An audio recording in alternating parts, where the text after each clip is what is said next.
Jets, strangely close to Daniel Jones from the Giants. Daniel, is that you? Beat the Chiefs. Show me. If the Broncos and Russell Wilson can show me that they can beat the Chiefs, then I will start believing. And the crowd up. And so are this defense, and Kansas City won't snap the ball again. The Denver Broncos have beaten the Kansas City Chiefs. Dave Montgomery on the Lions, former Bear, gonna make this his revenge game for sure. David Montgomery gets the touchdown that ices the game. No! And there's a flag. There's flags. There's flags. There's flags. There's flags. Snap. Hold. Kick. Denver wins! Denver wins! Let's go! They open. No! What happened? Ah, shit.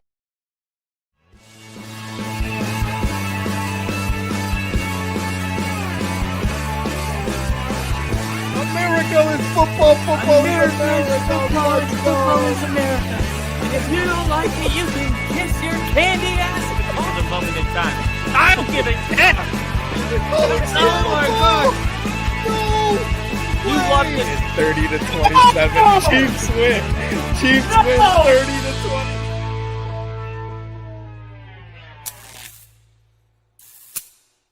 Yo! What's up, everybody? Excuse me if I'm not happy. But everything sucks. Everything about the Bears sucks. There's nothing good about this team. Nothing. No, there's some good things, but oh my God. Okay. Real quick, let's call out some people in the chat. We got Crafty saying, sorry, Rick, and my arch nemesis, Tyler Fink. Who's your daddy? Bears always find a way to fuck it up. I'm loving it, but oh man, what a terrible game by us. Play calling was pissing me off the whole game. Tyler could not be more correct. No matter how bleak things look, always remember, at least you're not a Jets fan. We're up there. We're tied right now. Bears lose 20-19 against the Packers on a last second blocked field goal by the Packers. And I'm watching this again for the Bears post game. Packers got a finger on it. Number 94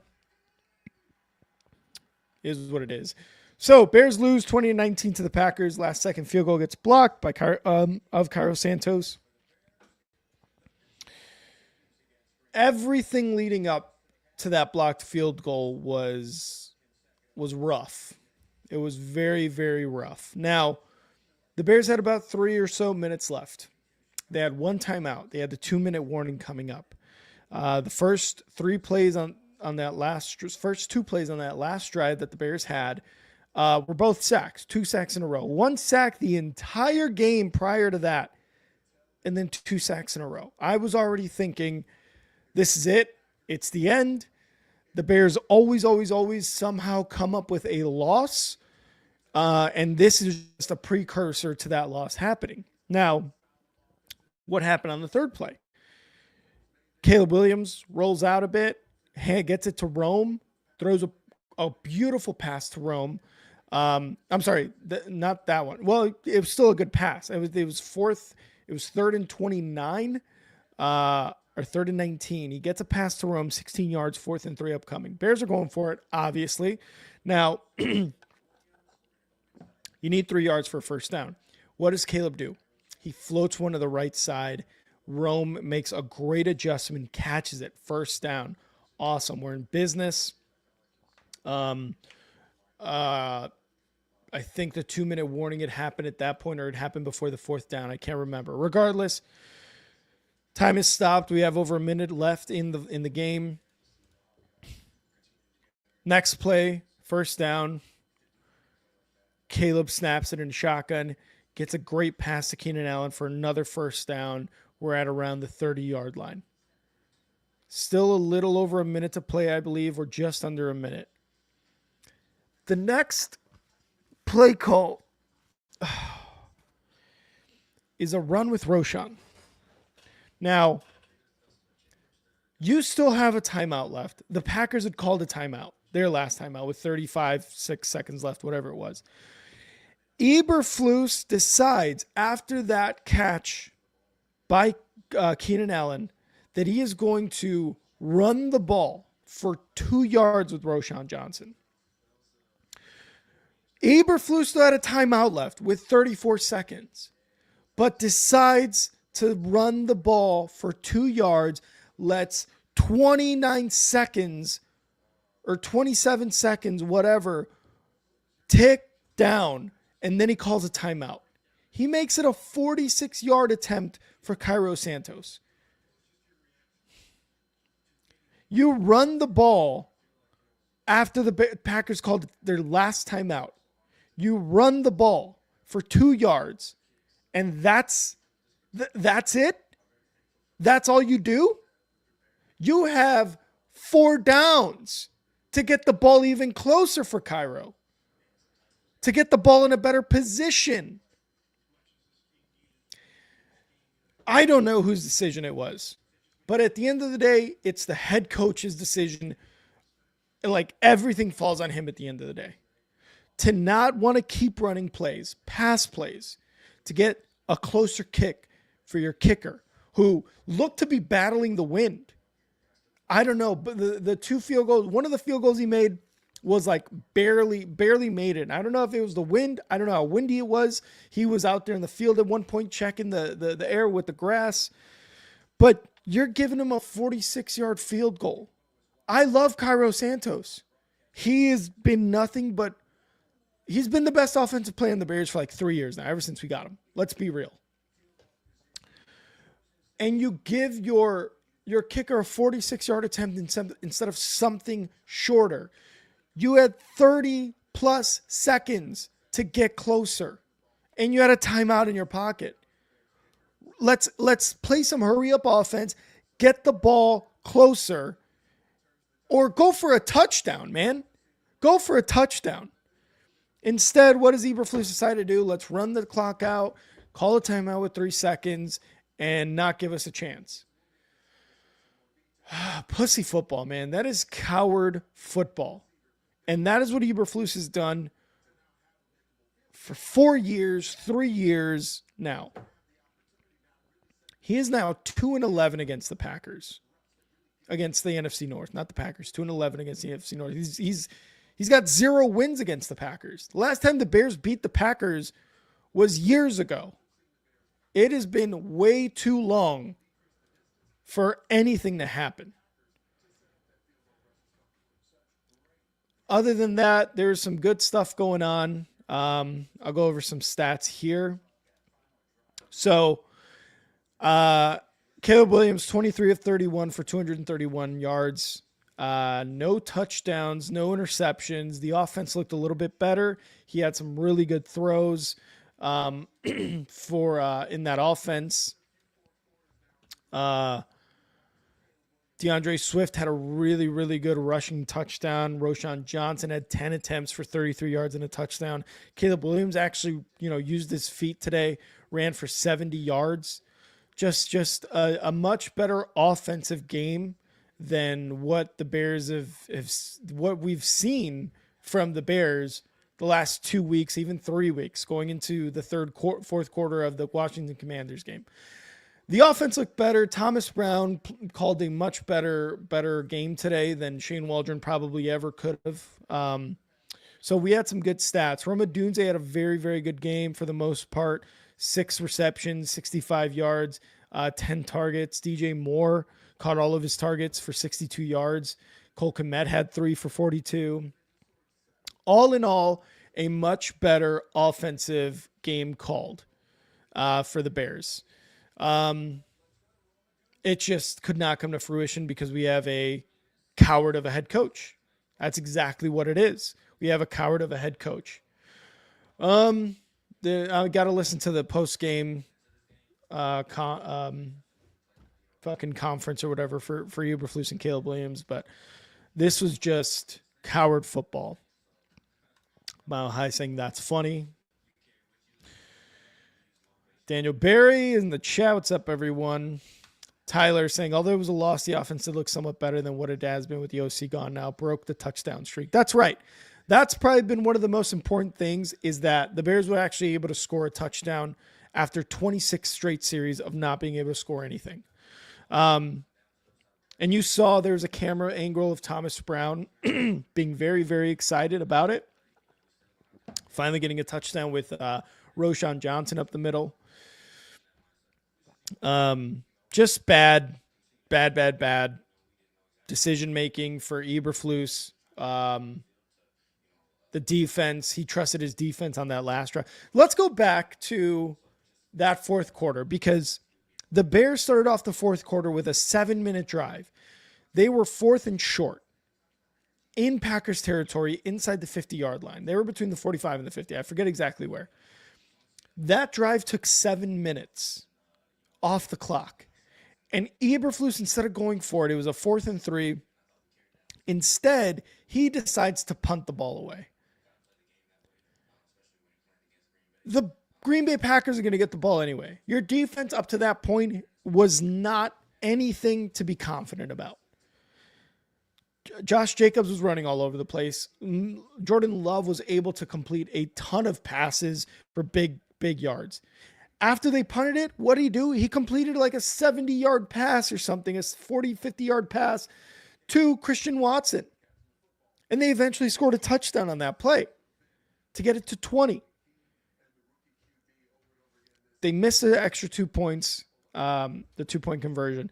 But 7-minute drive, and instead of going for it on 4th and 3 inside of Packers territory, no matter what, you don't go for it. You punt it. I don't understand this. I don't get the play calling. Conservative chicken shit football is all we get from Eberflus, and I'm sick and tired of it. I am so sick and tired of Eberflus. Now, I had given him the benefit of the doubt, him and Ryan Poles. I'd given them the benefit of the doubt for bringing him back. But that's it. Like, that's it. It should be no more. The rest of this team, I don't know, man. I don't know. They got rid of Shane Waldron. They got rid of the OC in the middle of the year. I put out a tweet. Keep making history. Fire your head coach. Chicken shit football. Eberflus has had so many games in which the Bears were favored by over 90% to win that game. The chances of them losing was less than 10%. And Eberflus at the helm is losing those games. How? How is this sustainable for any head coach? I gave them the benefit of the doubt bringing back Eberflus. There was reports of Ben Johnson wanting to come back. I don't know how true those are. I don't know how true, how big of a chance it was for the Bears to hire Ben Johnson or Ben Johnson to leave the Lions, because now they look like a fucking juggernaut. I gave them the benefit of the doubt, and it has done nothing but bite the Bears organization in the ass, and Ryan Poles looks like a fucking idiot now. He looks like an absolute dumbass for doing that. He looks like a moron. So, benefit of the doubt, gone. If they bring Eberflus back after this season because the Bears are going to let this guy coach the rest of the season, I don't know. How do you take his body of work and go, that's our head coach? How do you do that? How do you do that? How is that something that you're able to communicate to the fan base, to people who are season ticket holders, to people who buy your fucking merch, and you go, yeah, this is who we're sticking with? I don't know how this organization continues to make the same mistake with coach, then quarterback. You overlap the coach, you overlap the quarterback, blah, blah, blah, blah, blah, blah, blah, blah, blah. It's the same fucking thing year in, year out. Same thing year in, year out. And I'm sick of it. I'm sick and tired of it.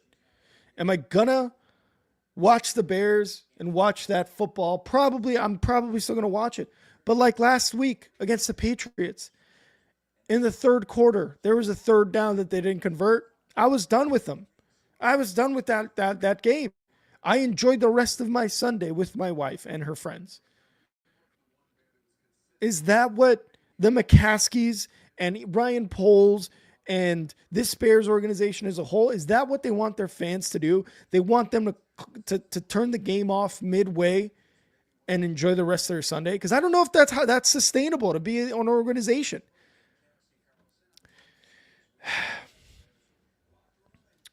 Regardless, Packers, looking at some stats here. Josh Jacobs, 76 yards on 18 attempts, 1 touchdown. Jordan Love on a tush push touchdown. He had an interception, but he also had a passing touchdown to, it was Jaden Reed. The Packers didn't look great in this game either, but you know what they have? They have a good coach. They've got good decision makers. They've got good players. They've got a quarterback who they let sling the ball. And yeah, you're going to get an interception in the red zone, but guess what? He won the game at the end of the day. And he threw for 261 yards and a touchdown. Yeah, you're going to let him throw fucking interceptions. You have to. That's called development. That's called letting them figure out how they're going to get the ball to their guys. The Bears outgained the Packers by about 30 yards in terms of just your offensive yardage, but they still came up with a loss. The Bears' offense, again, looked better, but when it comes down to coaching, the Bears are going to lose that every single time, and that's how it's going to go. Credit to the Packers. They wanted it more. They did. I said it in the stream. I said it during the stream. When you block a field goal, whether it be a fingertip, whether it be a full hand, whether you tackle the holder, you block the field goal, you wanted the game more. You wanted that win more. And the Packers wanted it more. And guess what? LaFleur's still undefeated against the Bears. That team believes in its coach. That team did not want to give LaFleur's first loss against Eberflus and the Bears organization today. They didn't. And they showed it. It was evident by the blocked field goal. It's just astounding, the decisions that go into this Bears team by Eberflus. I don't know what else to say, guys. It's a terrible cycle that us Bears fans are in. I don't know how to get rid of it. Now let's go to some comments. Oh, shit. All right. I didn't realize that the greatest Broncos fan of all time was in this stream, and I don't know for how long, so I apologize.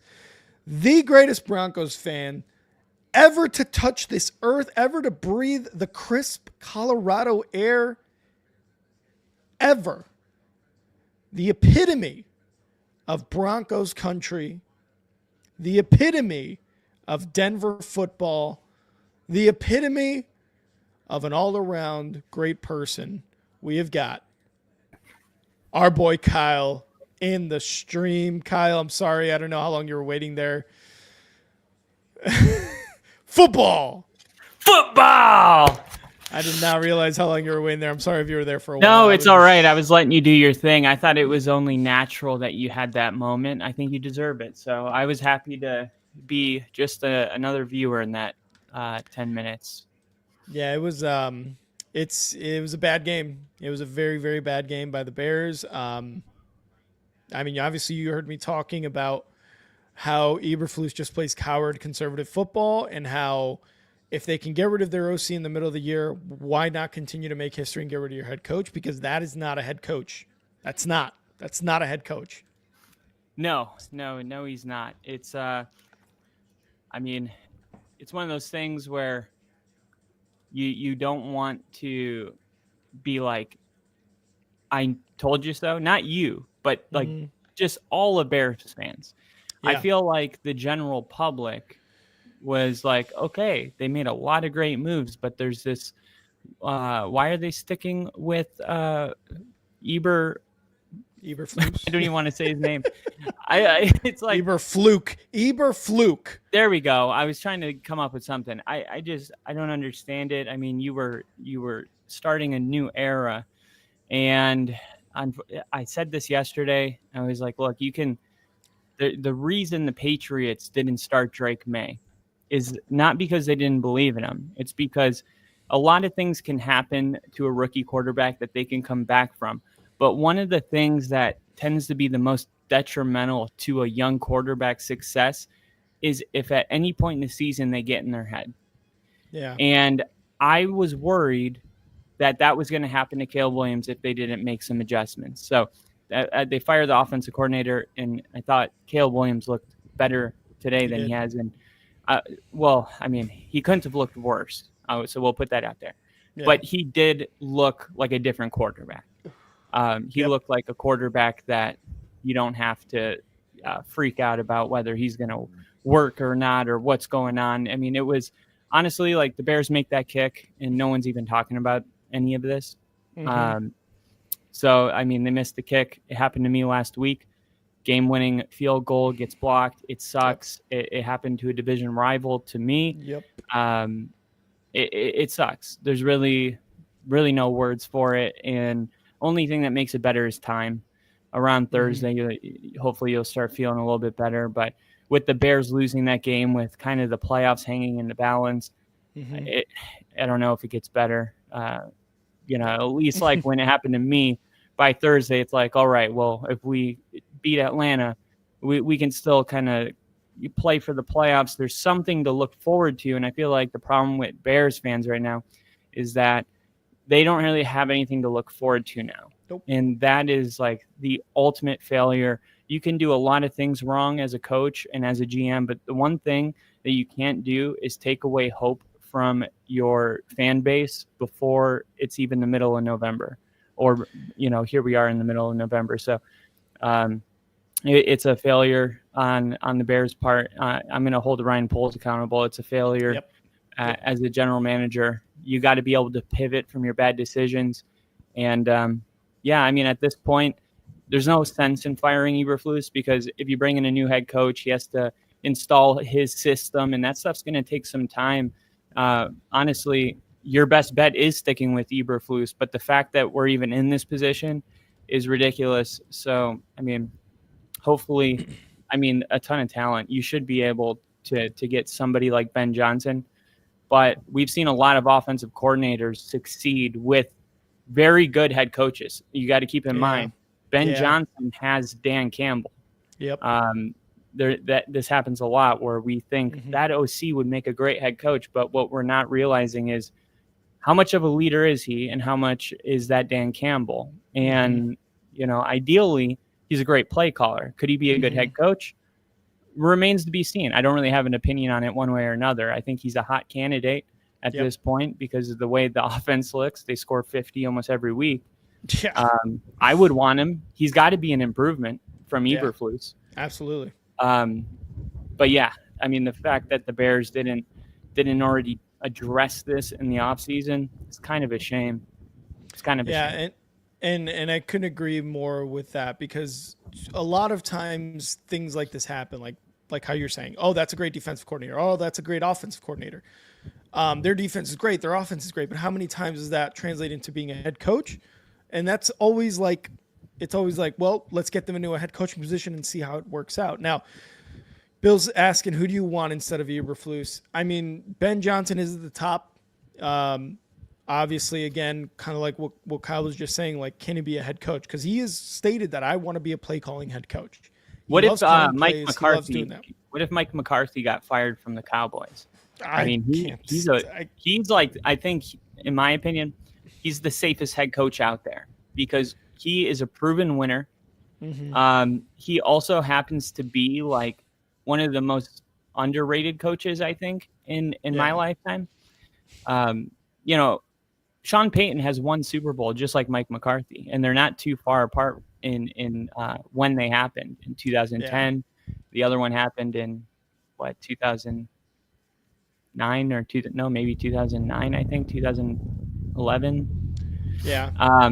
So I mean, it's like, what have you done for me lately? Kind of a league, but I mean, Sean Payton was getting 12, 13, 10 plus wins every season, and Mike McCarthy does that too.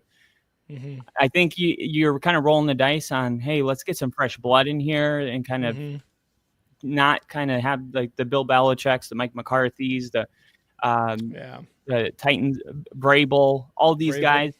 guys. But at the same time, like they are a pretty safe option, and they can bring at least they can bring a culture. We know Belichick and Vrabel can bring They'll bring a culture. Chicago a culture, Hmm. but that's not what the fans want, right? Just like they No. don't want an offensive lineman in the first round. Like they want Yeah. the sexy, splashy move. So, Hmm. And but I and feel like if that's I was a Bears fan, I would be like, whatever it takes to bring in a very strong-willed head coach, because he has to overcome the ownership in all of these problems. We need like someone like Bill Belichick in here, unfortunately. and that's the problem is that I heard this on the podcast I listened to. Part of my take is that the Bears organization doesn't want someone who is bigger than the ownership that is bigger than the Bears, Yep, right? that was They just don't like want the an Cowboys. alpha. They don't want That's an why alpha. Bill Parcells got fired out of Dallas. Exactly. Or even the other guy Johnson, something Johnson. God damn it, what's his name? He has the white Oh, hair, I know who perfectly you're talking about. coiffed. Yeah. And that's what Jerry Jones is. Jerry Jones is that type of owner and GM. He wants all the control. He wants. That's how the Bears are. Except the McCaskies aren't the one at the forefront. They're in the shadows. They're in the background, going, "Dude, no, we're not. We're not firing this head coach. We already owe him money. He's going to be our head coach, and it's going to suck. Yeah, but tough shit. And they don't want a Jim Harbaugh. They don't want a Bill Belichick. Maybe even to an extent, they don't want a Mike Vrabel. You know, they want guys like Eberflus, guys like Nagy, guys like John Fox, guys that they can control and that aren't going to speak up and that aren't going to be the alpha in the They want room. betas. They don't. They want what? They want. I don't know if I'm using the word right. Betas. They want betas. That's exactly what they want. They Okay. want them to be in their place. They want them to know where their place is, and that's below the Bears. That's below the Bears. Yeah, they Everything don't about want. the Bears. They don't want Dan Campbell. No, they don't want a Dan Campbell. They don't want a Mike Tomlin. They don't want a Harbaugh. They don't want anyone like that. And that is, at the end of the day, going to be the downfall of the Chicago Bears. Now, would I love to take a shot on a guy like Ben Johnson? Absolutely. Would I love to take a shot on I don't know, one of the other Slowick, someone else that's Maybe somewhat of a good offensive mind? Absolutely. But Baker Mayfield's offensive coordinator, yeah, who was the quarterback coach under McVay, like that guy. God damn it, what's his name? I have his name in my head, but I just can't remember it at the time. Someone like that, I would love to take a shot. The thing is, they're not going to do that. They're not going to, and Liam that's Cohen. Liam Cohen. Yes, Liam Cohen. I would interview And that's him. at the end of the day what's going to be the downfall of the Bears is that they're not going to get someone who is bigger than the Bears, who is an alpha, who is going to want total control of the organization and be like, "Hey, McCaskies, fuck off. I'm the football guy. I'm the one who knows how to run a football program.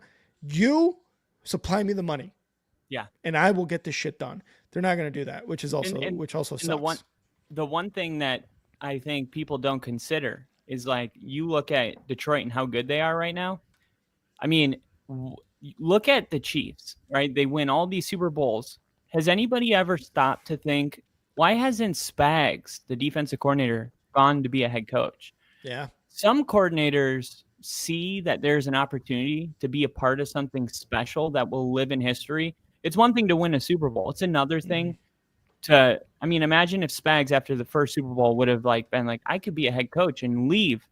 And all of that he would have missed out on. If the Chiefs win 3 in a row, like he's forever going to be like cemented as part of that, the best team ever in history.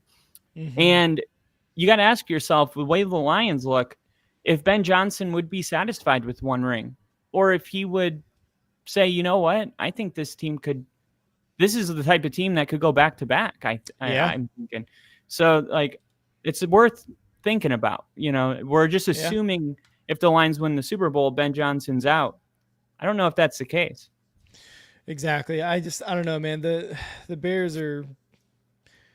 It's just every single loss like this makes Ryan Poles look even worse for allowing Eberflus to come back.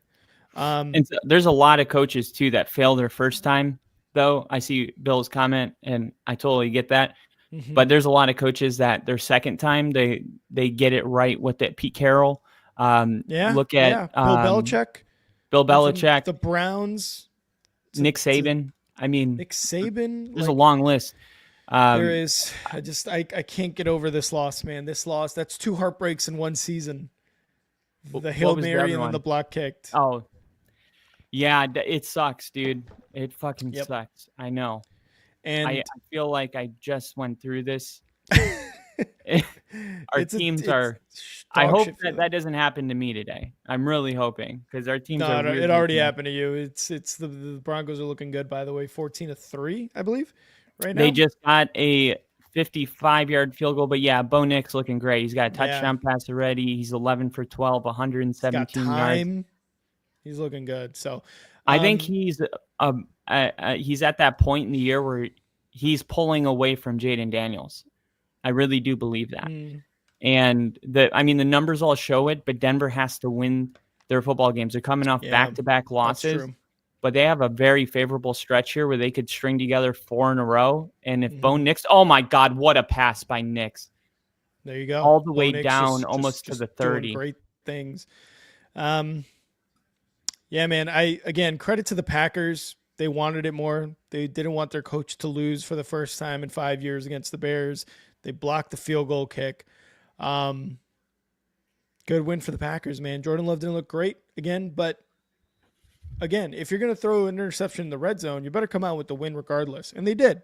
And it's not that Jordan Love was able to get the win.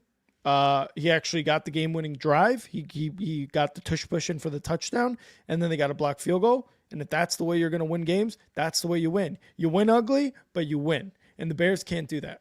The Bears can't do that. So credit to the Packers. Tyler Fink, Richard was in the stream with me. Just credit to those guys for coming into Chicago, not looking great, going on that final drive or that game-winning drive, and that defense being able to block that field goal at the end. Credit to that, man. You can't take anything away from them. You cannot. You cannot. As a Bears fan, all of this falls on Eberflus and his conservative chicken shit football decision making. So, like I said, credit to the Packers. Bears lose 20-19. Dog shit. Dog shit. Close dog game, shit, dog though. shit. Close game. You got anything else, Kyle? Are you going to stay on the stream, or did you want to create a new one, or are you going to do a stream? Yeah, I was gonna stream the Broncos Okay. Falcons game. Okay. Because this is, I know I had the title is just a post game analysis from the Bears to the Packers, but up to you if you want to change it or whatever. Okay, yeah, I'll just edit it. Okay. All right, brother. Well, Bears lose. Broncos doing great things right now, up 14-6. Love to see it. Go Broncos. Broncos country. Bo 6.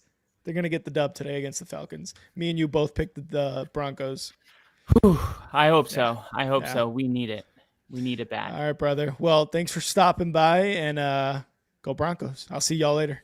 All right, buddy. See you. See ya. All right. So we got the Broncos driving right now.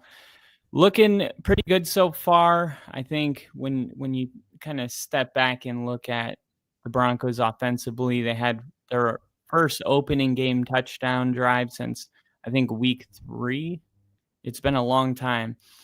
So they started fast, and there's been a couple of drives where they've had 3 and outs because of penalties, but overall, I think Bo Nix in the offense looks pretty good. I would like to see a touchdown to close out this first half. There's 1:57 seconds left. Denver's got plenty of time, and they have 3 timeouts. They're on the 34-yard line. Bo Nix, empty backfield in shotgun. Cortland Sutton lined up in the slot. Ball snap. Nix looking, pump faking, rolling out. Now has to just throw this one away. And he got knocked down. Pressure in his face. Atlanta, not a good pressure team. The worst in the NFL at pressuring the quarterback this year. So they got some pressure right there. Just a pretty good bull rush there. Man, that is just an amazing throw. Before that, a huge throw to Vele. They drafted him out of Utah, 235th selection. Sutton with a catch. That's going to be a gain of 6. So it's going to be 3rd and 3, 3rd and 4. Bo Nix, 12 for 14, 150 yards, 1 touchdown. We're keeping it going, baby. We're keeping it going. And Bill, how are you doing, buddy? Good to see you. Good to see you. I had a very, very interesting couple days. So Friday, I got stuck at work until like 10 o'clock at night. We had some painters that needed to get some apartments ready, and they showed up super late, and I can't leave them unattended. So my Friday night was kind of ruined, but I got Saturday where I went to a tiny little town in Tennessee called Bell Buckle, and at halftime I'm going to give you a little bit of info on that town. I I got something really interesting to share, especially you, Bell. I think you'll be interested in this story. 3rd and 3. Denver doesn't want to settle for a field goal. They're going to throw it. That's going to be a first down. Cortland Sutton. Denver back in the red zone again. And the clock is stopped at 1:34. Is that a timeout Denver or is that a timeout Atlanta? It is a really just good play designed by Sean Payton.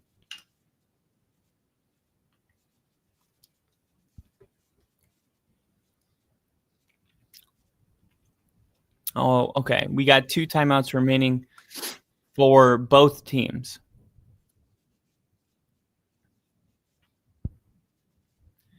Two red zone trips, 2 touchdowns.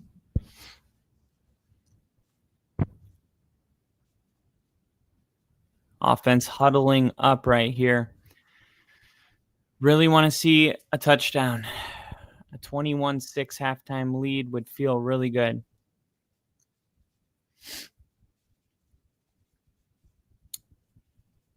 All right, looks like that's Troy Franklin in motion. Oh, Bo Nix rolling out, throwing to Troy Franklin, and Franklin. Oh, man, my freaking screen was buffering, but he made a couple people miss and was able to pick up 6 yards. So it's going to be 2nd down and 2. And Atlanta's going to call their second timeout. Look, that tells you a lot about how Atlanta is looking at this game. They're in a position right now where they say, look, we need the ball back and we need to score points so that we can get – remember, Atlanta deferred, so they get the ball back to start the 3rd. They really want to take advantage of the back-to-back possessions potentially. And I think if you're Sean on 2nd and 2, I think you really just try to pick up the first down here. Atlanta only has 1 more timeout.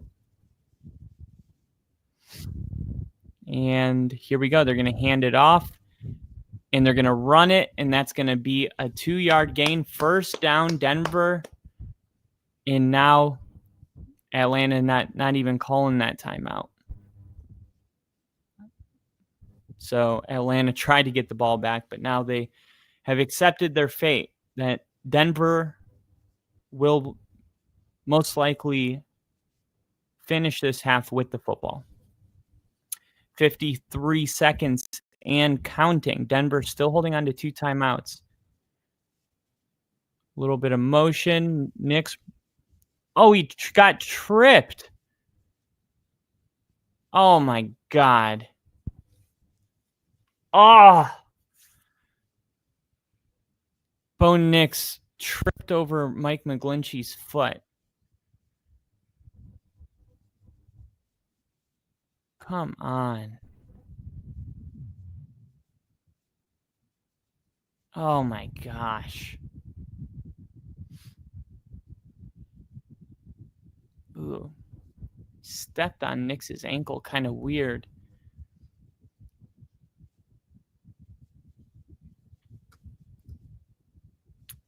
Richard Ramiro. How is Rick? He's probably exactly how you think. He's struggling a little bit with the loss. Trey the Wave got the membership. I know you have a hard time seeing it. Thank you. Thank you. Bill, I didn't even see that you gifted one football membership to Trey the Wave. So congratulations to Trey the Wave. Thank you, Bill, for the membership. And that was a sneaky one. I didn't see that one. Richard Ramiro, my poor dude. 30 seconds left in this half. Denver probably getting a field goal at this point because of that sack. Really, it was just Nick's tripping over his own offensive lineman. My fantasy team did pretty good today. Brees Hall got me 31 points. David Montgomery got me 24.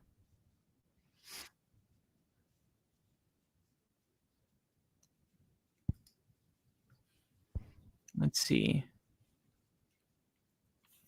I'm projected 146, so it looks like I'm going to win this week. My opponent's projected 110. All right, here we go. 3rd and goal. And a quick throw to Marvin Mims. Touchdown! Wow. And that's the kind of play that you run when you're settling for the field goal. It was just a wide receiver screen. Vele gets a key block. Wow, look at that. That's just a well-executed screen. Myronez, McGlinchey, and Vele all grabbing a Falcon and moving him back. And Denver is going to take a 21-6 lead.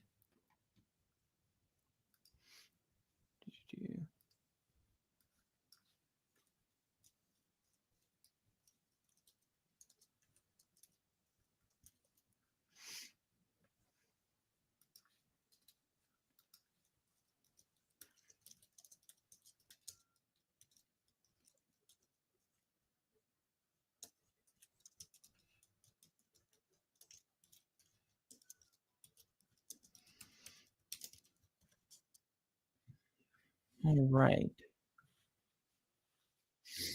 Now I'm going to change the thumbnail as well. Not just the title.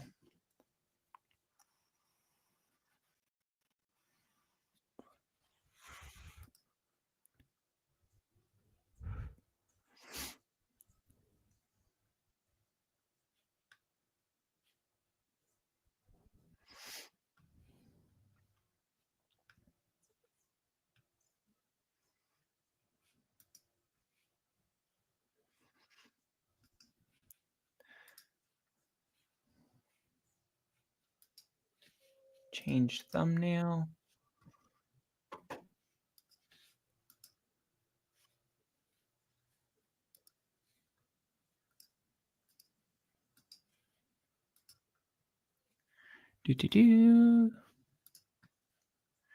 Red Bull gives you wing, and bear with me just as I get this set up really quick.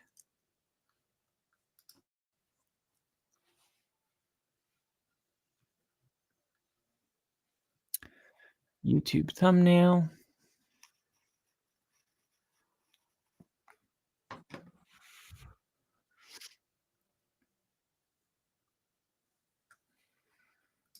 Upload.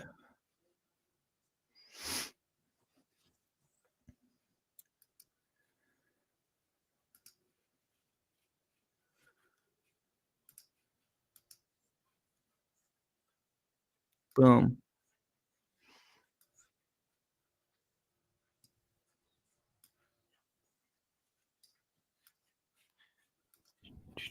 Download.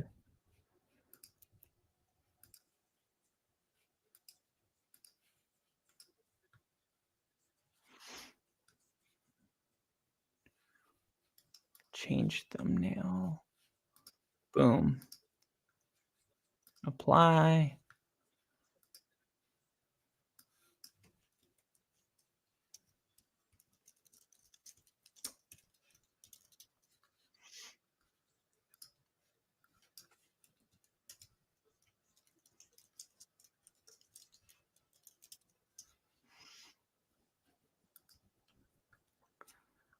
Stream must be scheduled in the future within 1 year. Please edit the start time. Oh. Okay. So I can't change the thumbnail. Falcons at Falcons, that's not it.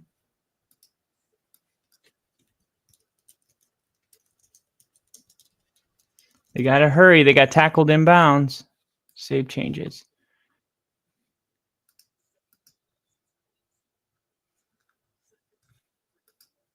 Okay. I think I changed it. Thank you, Anthurius. Absolutely. Thank you, Bill.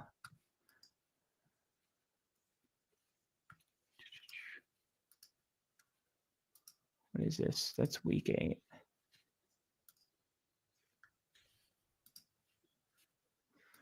All right. And we're almost at halftime.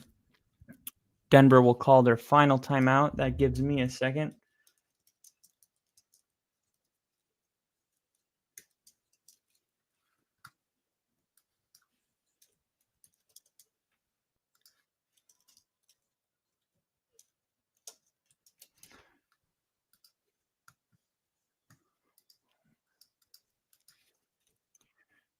All right.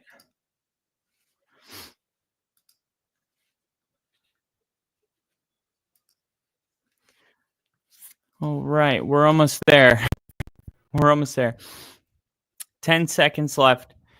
Denver playing way back Atlanta, just trying to get. I don't like how far back Denver's playing, man. They're just trying to get a field goal. Yeah, and they're going to get it. Clock's running. That's it. That's the end of half. Drake London caught it. It would have been a field goal.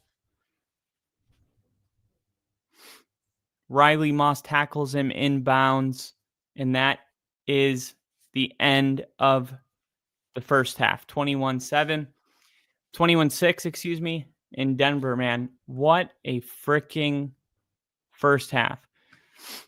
17 for 19, 192 yards, 2 touchdowns, 0 picks. Kirk Cousins, 12 of 17, 133 yards. Love to see it. Well, let's get this ticker going.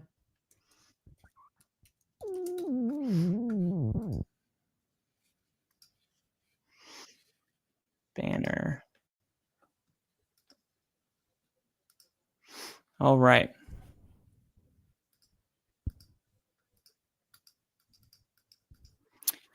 All right. We got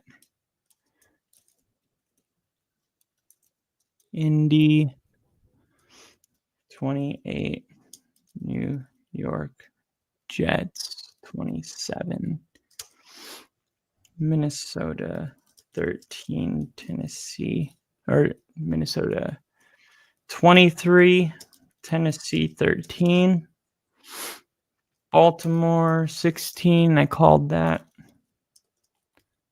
Pittsburgh 18, Cleveland 14, New Orleans 35, yikes. Los Angeles Rams 28, New England 22, Las Vegas 19, Miami 34, Jacksonville 6, Detroit 52, Green Bay 20, Chicago 19,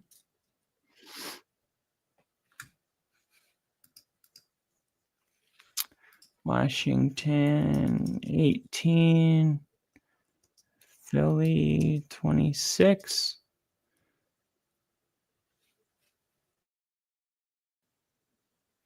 And then here are some current games. Atlanta 6, Denver 21, Seattle 6, San Francisco 7, Kansas City 7, Buffalo 13, and then Sunday night football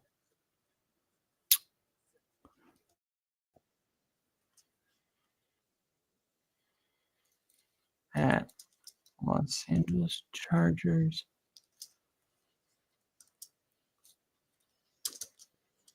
Monday night football is going to be Houston at Dallas. Boom. All right. Well, thank you guys for your patience as I got everything updated. The Giants even found a way to lose the bye week. We were picking second, now we're picking fifth. Oof. If the Giants had a top 3 pick, would you guys want Shador Sanders out of Colorado?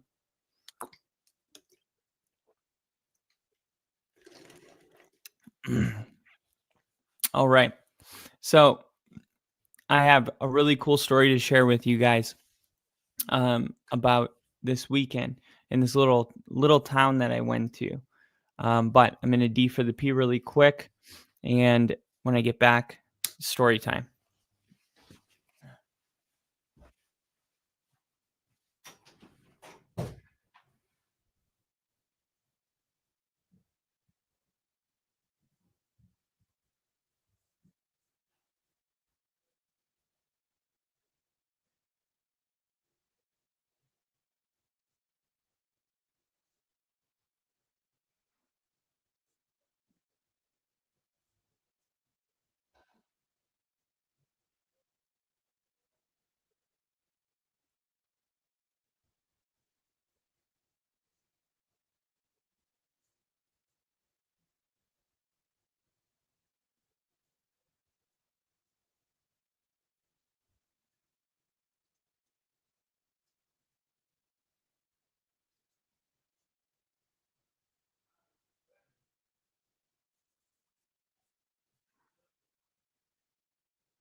All right.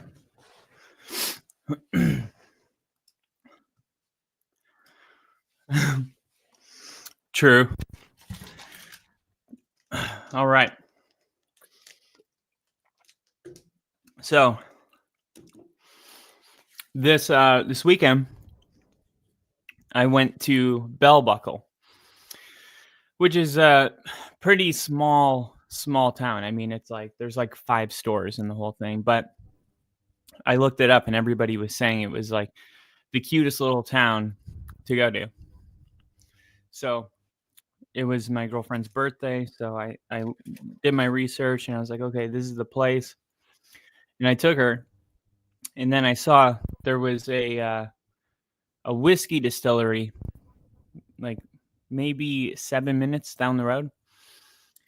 And I was like, well, I got to go check it out. So I go do it, and I learned so much. The main thing that I'll say is I always thought of Jack Daniels when I thought of Tennessee whiskey. So if you say like first whiskey that comes to mind when you think Tennessee whiskey, everybody would say Jack Daniels. Okay. So this other Tennessee whiskey, it's called Uncle Nearest. Okay. Now, Uncle Nearest, I've like heard of it, but not really. I was like, I don't really know anything about him. So I did the tour. Okay. And I'm doing the tour, and the guy like explains, all the history and stuff. And it dates way back. So we go into this speakeasy, and it was like the same speakeasy that they went to during Prohibition. And we're in the speakeasy, and then all of a sudden the lights turn off, and then the bar turns into 2 TVs. There was 2 TVs there, and then this video comes on, and it's this guy, and he's explaining the history. So, Nearest, that was his name. Nearest was a slave to a pastor or priest, and he made whiskey, and that was his thing, and he was really good at it, and he adopted from Africa. There was a technique that they used to purify water using charcoal, and then he basically did the same thing but with whiskey. And there was this young kid that was growing up in the home, and he was super ambitious, and he was like, I want to learn how to make whiskey. I want to learn how to do what Nearest is doing. And he was like, all right, I'll take you under my wing. And he taught him everything that he knew, and he was super ambitious, this kid. So he eventually, Nearest was, his whiskey was getting so big that they had to open multiple different distilleries. Everybody knew of their whiskey in the town. And then the young boy, he took everything he learned from Uncle Nearest, and he started his own distillery.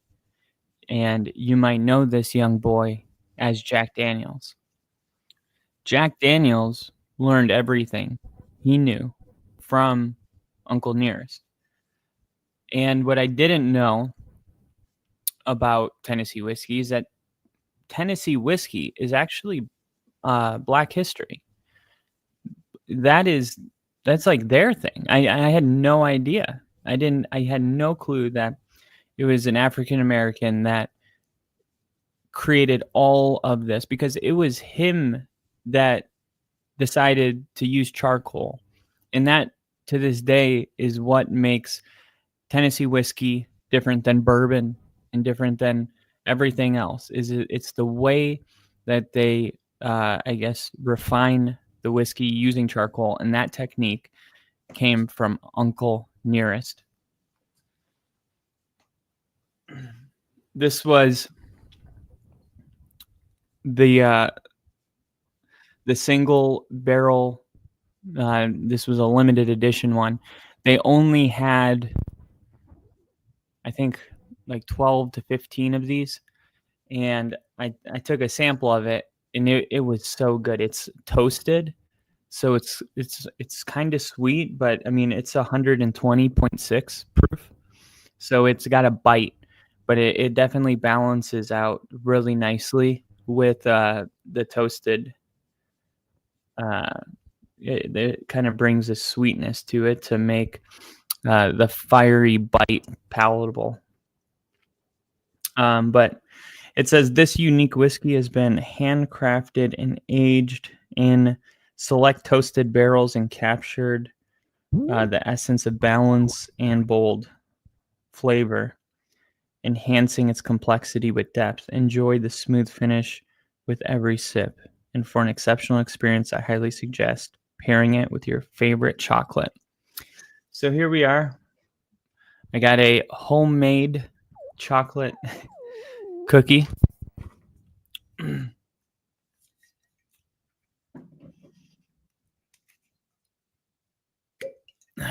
Bronco game is back on.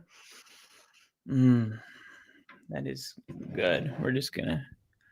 Oh no! It was almost a pick six. Oh, PJ Locke had it in his hands. That would have been a walk-in touchdown.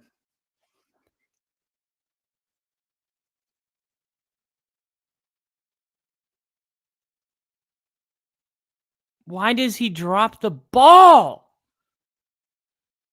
That's a game-changing. That's it. You catch that ball. How do you drop that? I don't know how he dropped that.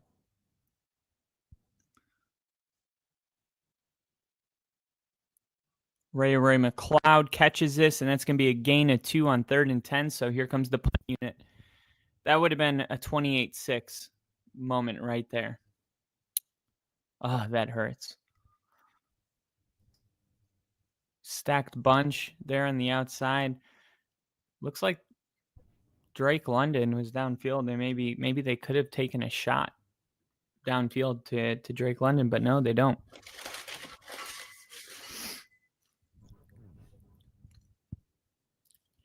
Marvin Mims is the returner. And this one's going to be, I feel like Marvin Mims is going to return this to the house. And here we go. Marvin Mims. He's got some room. Catching the edge. Mims all the way down to the 45-yard line. I had a feeling. I just had a feeling.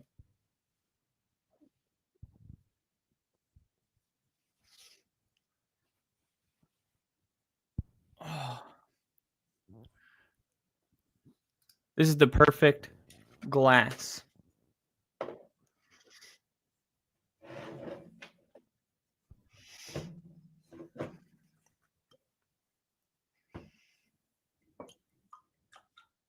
There we go. I just want to taste.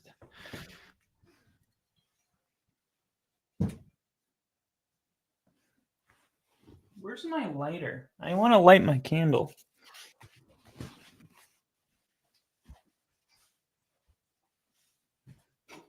Lighter.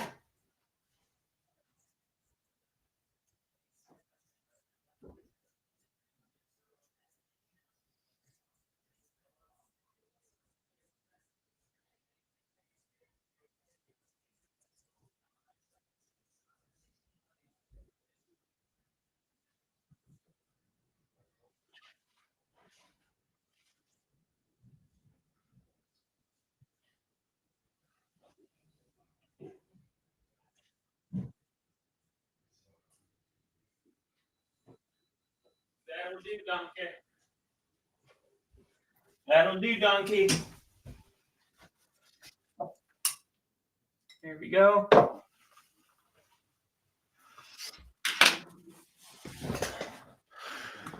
All right.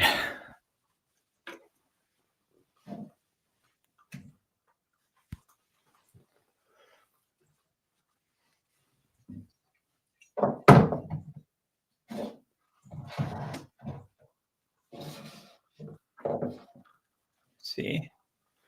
No, it was better up here. There we go.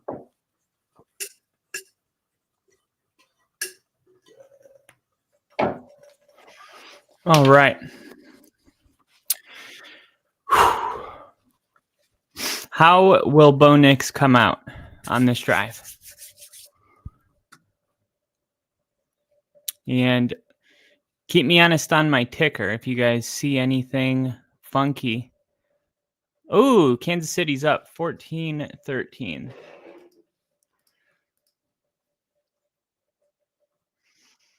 All right. Here we go. Bo Nix. Great first half. Let's see how he does in the second half. Starting the drive on the 45 is going to be a pitch to Marvin Mims, who just had that big punt return. And that's going to be a gain of 3. And just a great return. Catches this ball. Some good blocking downfield.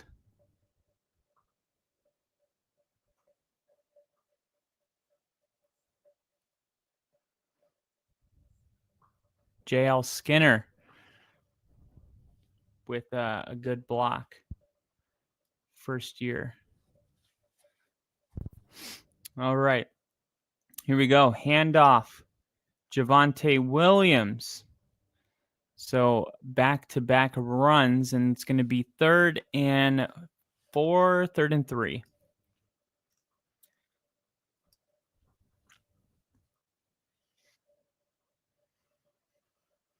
Hmm.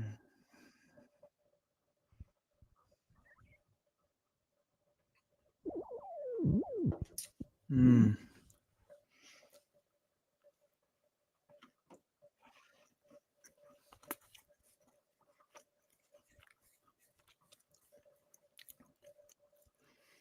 All right. 3rd and 3. Bo takes the handoff, looking to throw. Oh, my gosh. Adam Trotman just freaking dropped it. Go for it.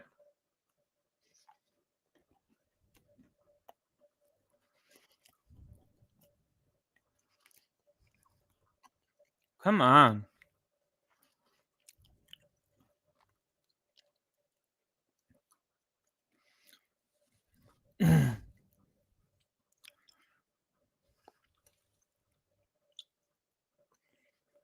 All right, here we go.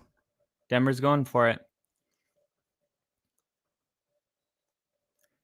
Why does this happen every single week? Every single week, the first drive of the second half, we burn a timeout. It's ridiculous.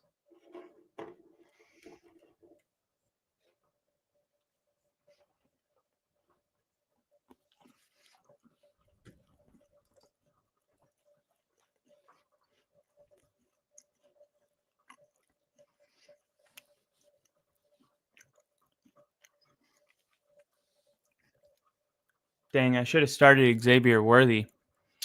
He's got 17 points.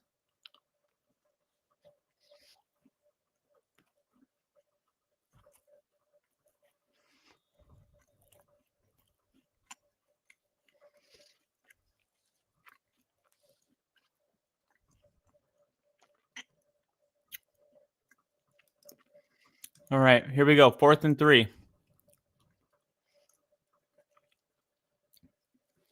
Bailey lined up at the top of the screen. Humphrey in motion. Ball snapped. Caught. Oh my gosh. Come on.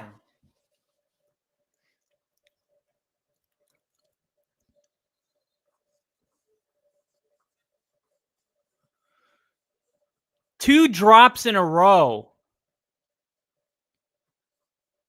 Come on. Finish the game. They could have had a pick 6, a first down, another first down.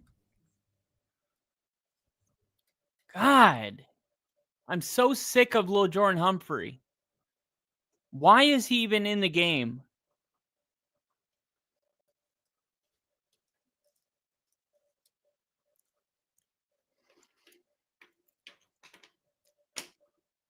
first comment on Denver Broncos. Why is Lil Jordan Humphrey still on the team?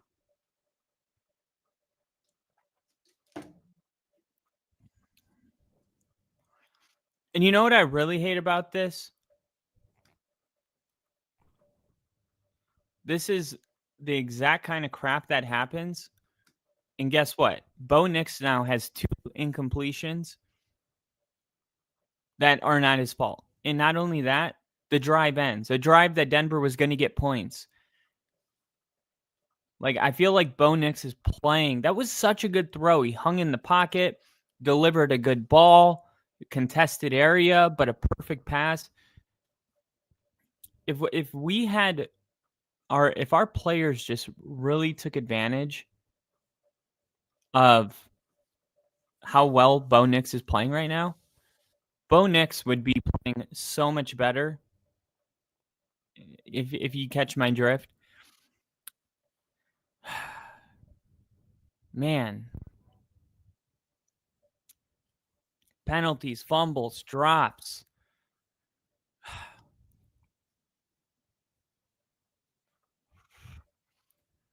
Lil Jordan Humphrey every week. A penalty, a drop, a fumble, a key mistake, and yet this dude has been out playing on the field every week. I don't get it. Sean Payton, let it go. I know this is your boy from New Orleans. Let it go. Audric Estime fumbled the ball week 1. He didn't even see the field for like 3 weeks. Why do other players get to make mistakes over and over and over? Where's the accountability? Well,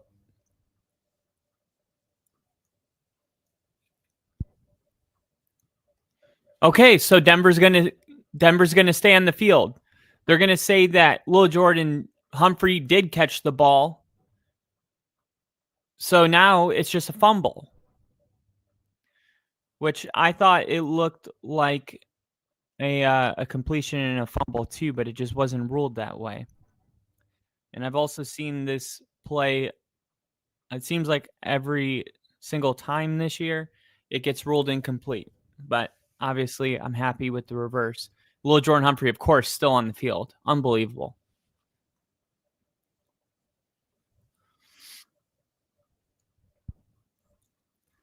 And Javonte Williams with a really good first down run on 1st and 10, picking up 12. That's just a really good run and really good blocking downfield by this offense. I think this could be Denver's breakout game.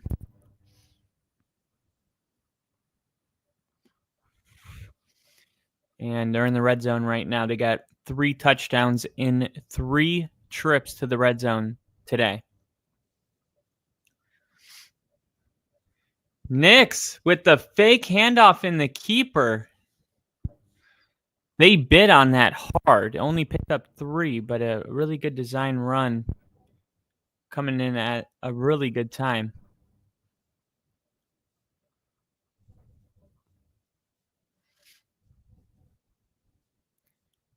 And for those of you that maybe don't know or remember, this is the Justin Simmons return game. Justin Simmons returning to Denver.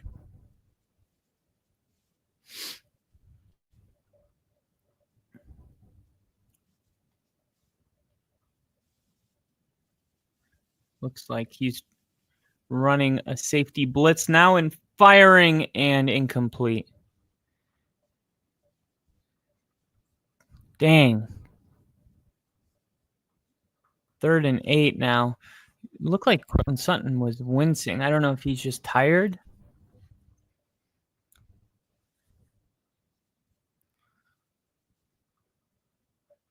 A good job by Knicks rolling out and buying some time with the blitz, but I think he did have a receiver open, but he just couldn't see him.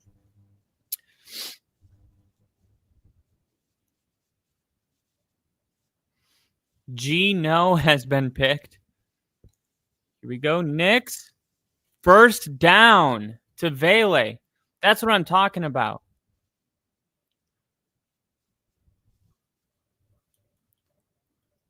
Let's keep getting him the ball. Why is it lagging so hard?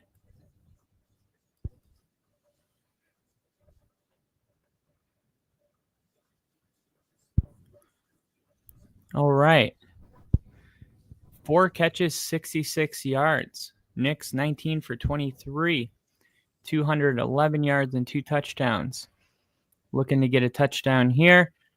Nick's throwing it short, and that's going to be a loss of 2.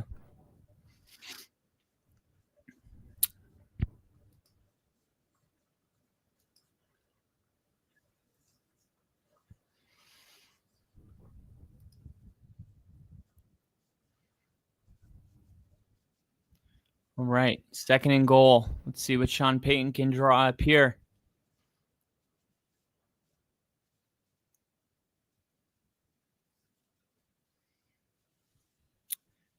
9 plays so far. 38 yards, 5 minutes off the clock.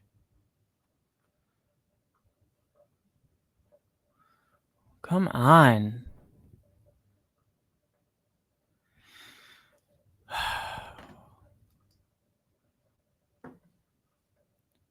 What is going on?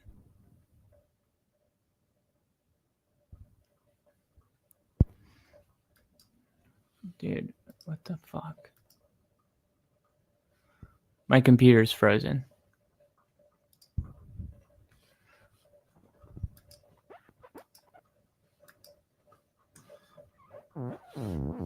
How do I force quit? Force quit.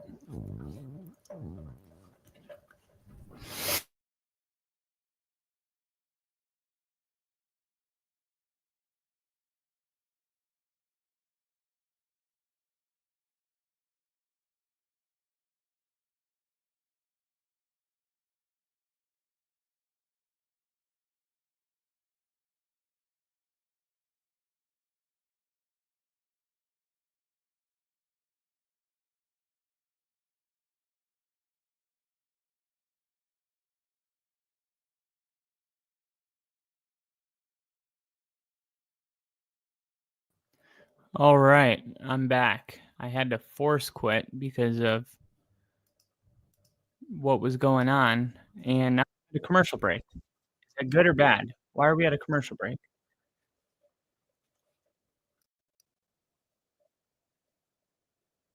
Touchdown! What happened?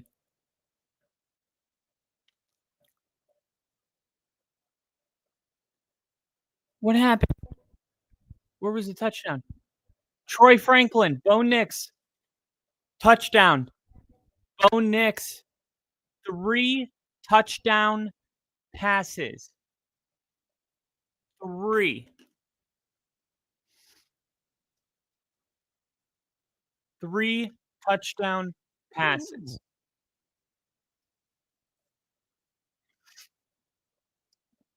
Man,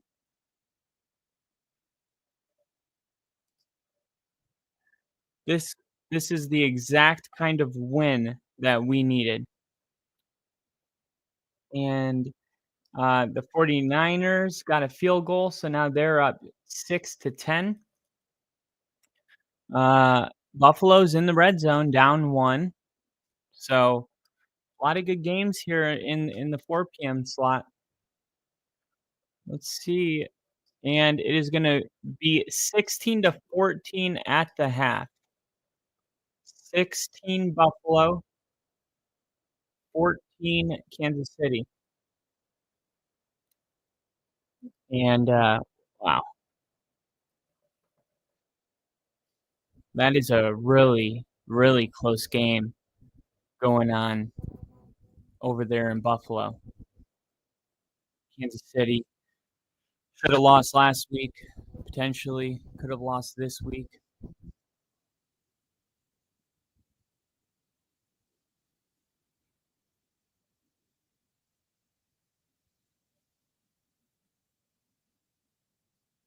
Bo Nix, man.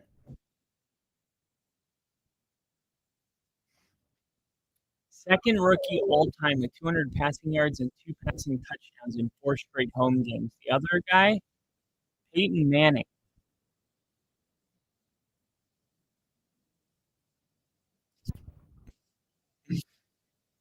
Fourth straight game with 200 yards passing and 2 touchdown passes. The only other guy to do that as a rookie was Peyton Manning. That's freaking awesome. That is awesome.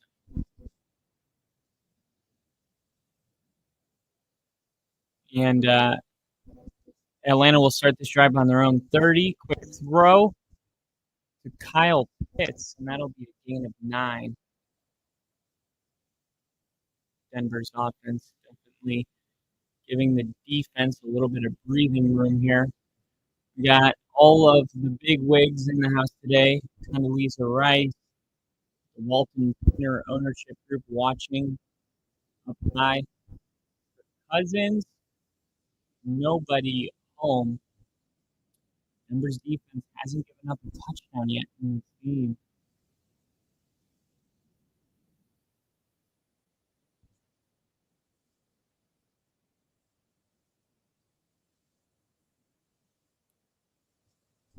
Third and 1, and you got to think if they don't convert here, would they go for it? I mean, they're in their own territory. I hope they don't get it. I'm really curious to know if they would.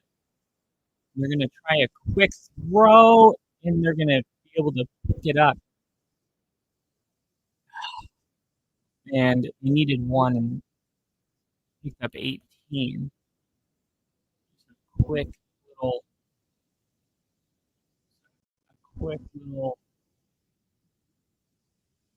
yeah, just a good move. Cousins got the ball in his hands right away, and he was able to make a move, pick up 11 more. Kirk Cousins looking to throw over the middle, intercepted. Cody Barton.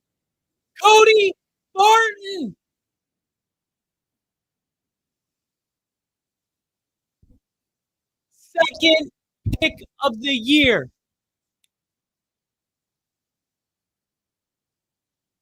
Bye-bye, Kirk. That was a terrible throw. And a lot of people wondered, coming off of an emotional loss against the Kansas City Chiefs, a field goal getting blocked. You should be 6-4 right now. You should be playing for 7-4, but you're not. You're 5-5 because the field goal got blocked. And a lot of people said when you lose a game like that, it's really, really, really difficult to bounce back a week later. And it was a fair question. What was Denver going to look like today?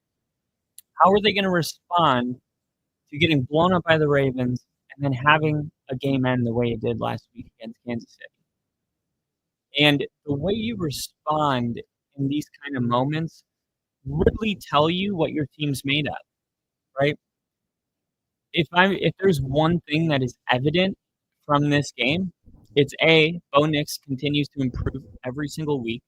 And no matter how many times I say it, someone else is going to need to say it because I'm a Broncos fan. And I guess whenever I say it, it gets chalked up as, of course, I would say it, I'm a Broncos fan. That is not what this is. And I've been saying it all season long. Bo Nix, not just because he's my quarterback, trust me. You can go run the tape on Russell Wilson and every other 13 quarterback we've had. I've never even said this about any of them. None of them. There was 1 year where Drew Lock came in and finished the final 4 games of the year 3-1, and I had a lot of optimism. Okay, that was 2020. Besides that, it's never been this way. This is a different type of optimism because, of course, I know I'm watching every Broncos game. Like, people think fans are always just like sticking up for their players, but people fail to realize that fans are the ones watching every single snap, right? Fans know their team better than you do if you're not a fan of their team. I don't know the Giants like Bill does. I don't know the Bears like Rick or the Packers like my brother. So I'm telling you, man, Bo Nix, and I said it in the beginning of the year when we did our best case, worst case scenarios for each rookie quarterback. I went back and watched it last week, and I said Bo Nix would win Rookie of the Year, and I think he will. I think Bo Nix is going to pull ahead of Jaden Daniels and win Rookie of the Year. And I'll say it again today. Bears still suck. Broncos defense is legit. Yeah, I mean, they are legit. Bosa on sideline with injury. I'll say their defense is legit, but that last pass was just awful.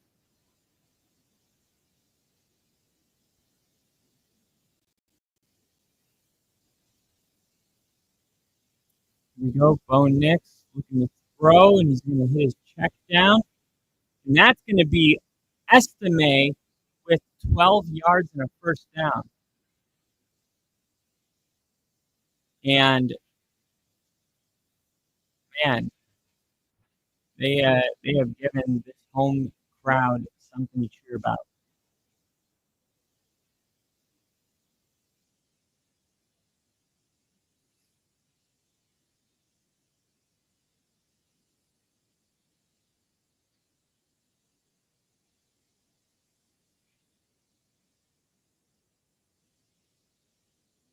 All right, Denver's challenging again. They're calling it 3rd and 1. Look, I thought he cleared that by 2 yards. They're marking it 3 yards short of where I thought the ball was supposed to be. Look at that. That should be one of those expedited reviews. This shouldn't even go to commercial, even though it is. It shouldn't. No, it wasn't even close. That was a terrible spot. That might be the worst spot of the year that I've seen so far. They marked him where he got hit. Stayed on his feet for like a solid 3 yards after that. So Denver will win their second challenge.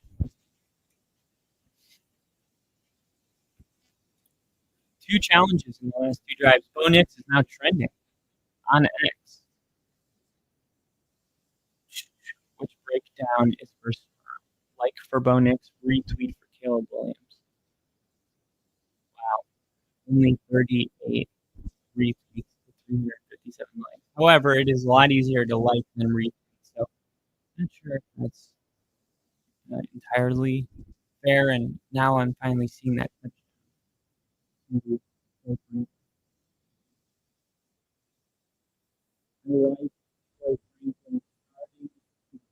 Feel it, man. He's starting to play a bigger role in this offense. Bo Nix is really feeling it these last few weeks.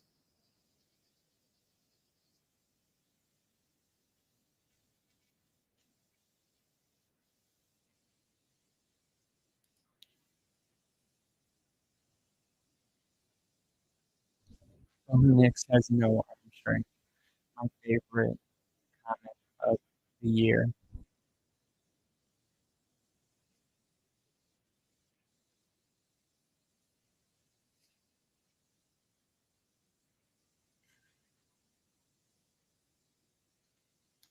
Great touchdown drive by Gino. Is that right? Well, if that is the case, then it is time to update the ticker. Let's see. Let's see if he makes the extra point. I haven't got an update on my end. And the call's reversed. First down Broncos.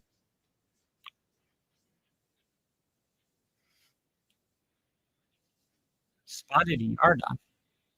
Spotted like 2 yards.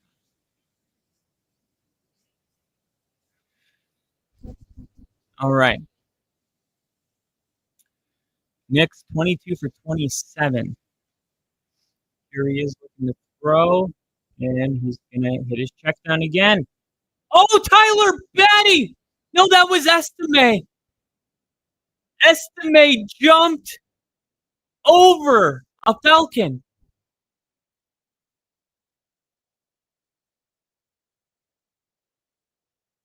What is the flag? We got a flag on the field.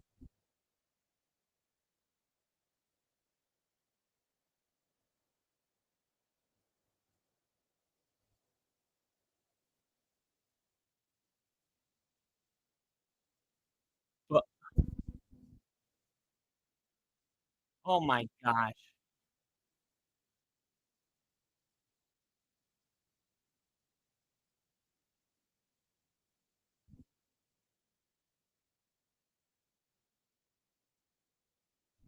Wow. That sucks. That was a great play that now is going to go unnoticed.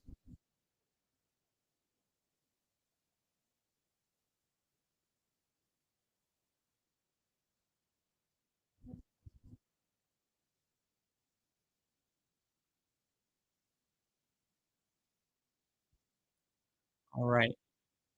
Now they're going to run it with estimate for a gain of 5 and bring it to 2nd and 20. Man, that is a huge penalty. That was a 25-yard penalty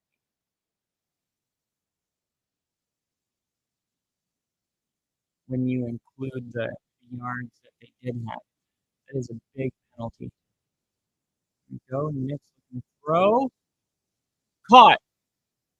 Cortland Sutton took a hit.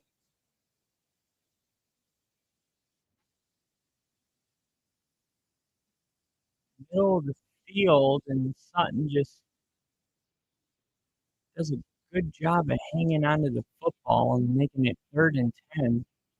Now here's Nix on 3rd and 10, and Estime is going to get wrapped up.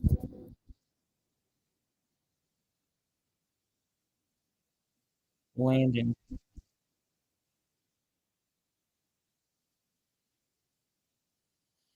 Damn it.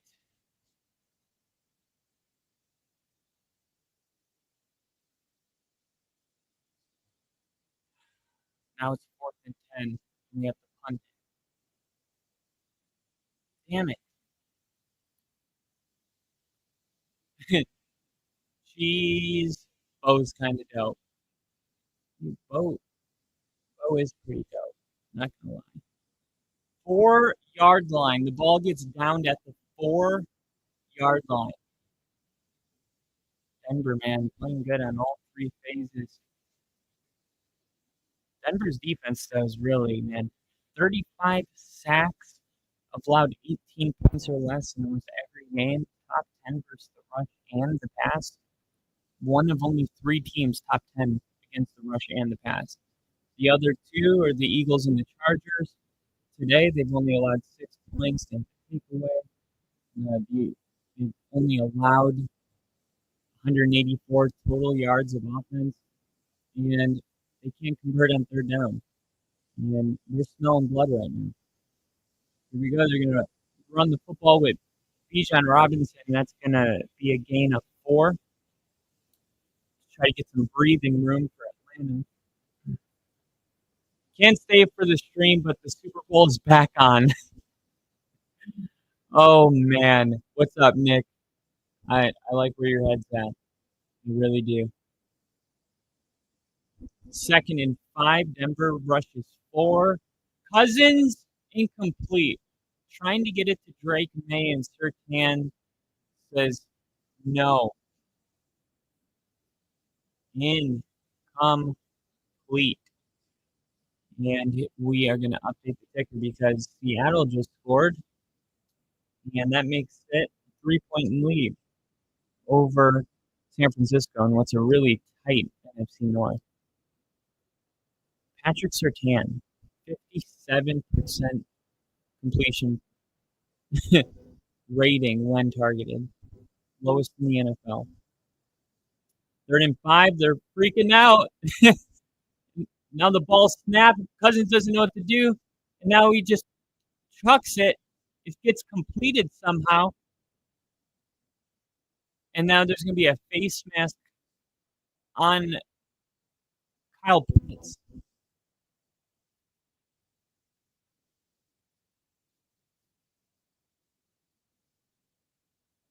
What just happened? 3rd and 5, and Kirk Cousins, man, he looks shaky. He does not look comfortable.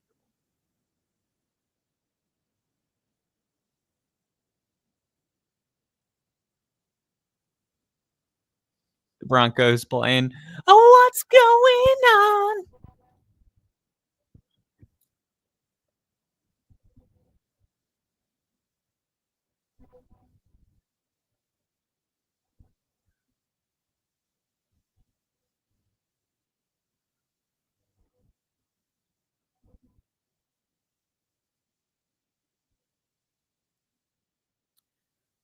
Oh my gosh. So they're going to say that they don't offset in this case.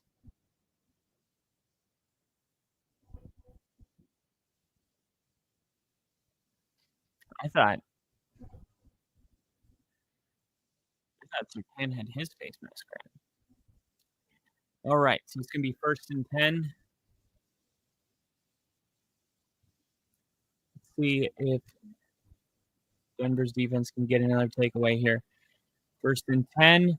A lot of motion. They're going to just hand the ball off. And that is going to go nowhere. 0. Bijan Robinson. Gain of 0. You got to feel really good about this defense. First 5 games under Vance Joseph, they gave up 36 points. That was the 70-point game against the Dolphins. Really, that's false start. False start. 75. 3rd and 14. That was an obvious penalty on Caleb McGrady.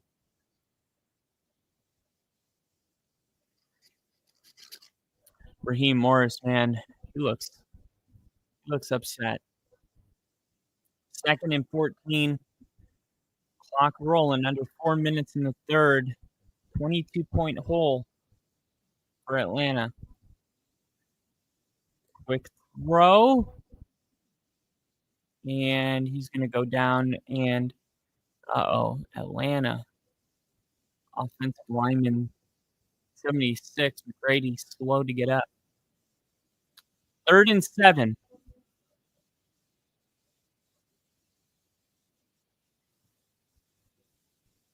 All right. 3rd and 7. Denver looks like they're bringing pressure. Oh, and they drop out of it. Pressure, sack, lunch. Jonah Ellis. The rookie out of Utah. Our 2nd-round draft pick. With his brother watching on the Falcons sideline. Wow. And Atlanta right now has to punt this ball away. And this is going to be punted out of bounds.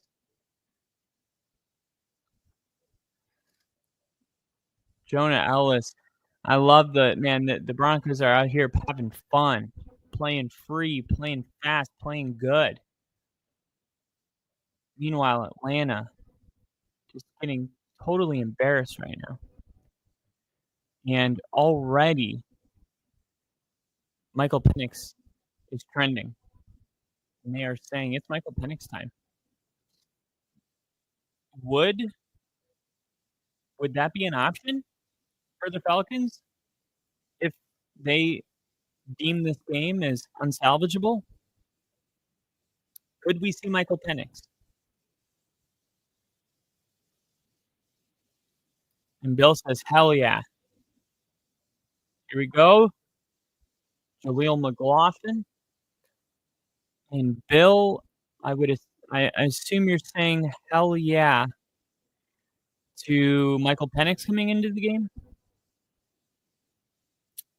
Top 7 quarterbacks of the 2024 draft. Caleb, Jaden, Drake May, Michael Penix Jr., J.J. McCarthy, Bo Nix, and Spencer Rattler. Bo Nix, the 2nd of last, and right now, the best of all.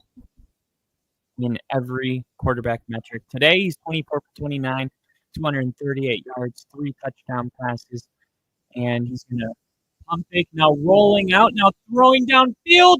Cortland Sutton, that's all Bo. That was a broken play that Bo Nix, and that's it right there.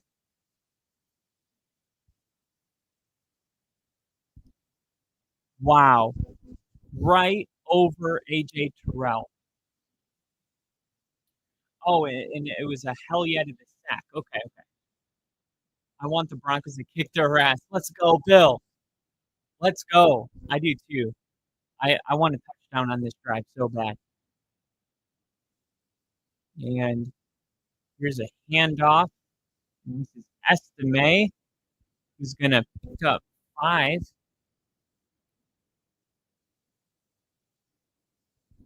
Sean Payton, before the game in the production meeting, told the commentators for the game, I think we got the best one. Talking about Bo Nix. And really hasn't budged from that stance since April. 25 for 30, 261 yards. Here's a direct handoff. Marvin Mims is going to get the corner and pick up the first down on the jet sweep. And man, Denver's offense right now feeling dangerous.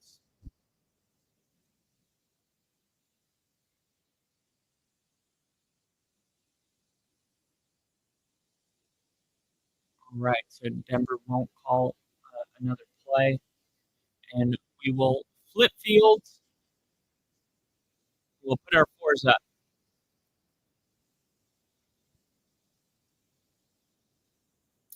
Put your 4s up. Take a shot. It's the 4th quarter.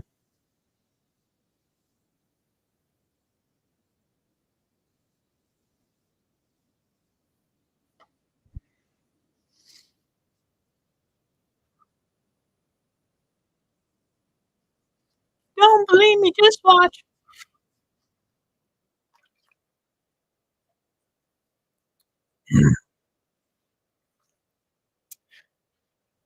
Falcons trade him. All right, what do you guys think about this potential trade? Kirk Cousins gets traded to the Browns in 2025. Falcons trade him so they can play Phoenix. Waives no trade clause due to Stefanski relationship. Talking about Kirk Cousins has a no trade clause, but he waives it because of the relationship with Stefanski. $27.5 million cap, $6.5 million cap. Starter in 2025, a bridge quarterback in 2026, last team in 2025. Would Kirk Cousins to Cleveland make sense? I don't know. And right now, everybody's saying, give Penix the keys, you cowards. If you're an Atlanta fan, you are saying, look, it's time for Michael Penix to come into this game. And right now, there's the meme of Shane Gillis with the gun, where he points it at him and then he points it at them. And it says Falcons fans are realizing they picked Michael Penix over Bo Nix. Kirk Cousins is 10 for 14 for 94 yards as of 58 minutes ago. Yikes. Put Penix in this game, it's a wrap. And Benkert said, I want to see what Penix can do.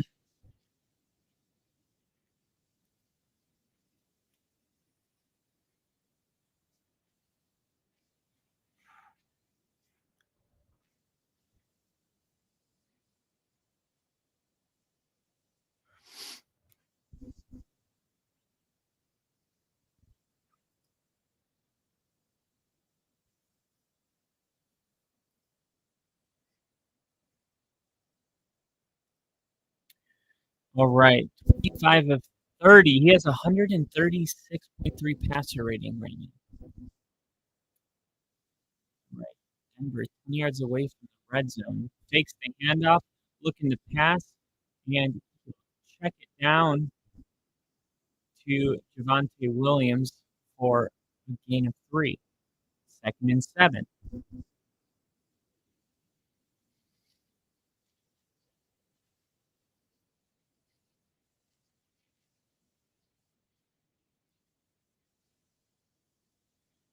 Is, is this a playoff team? I think so. I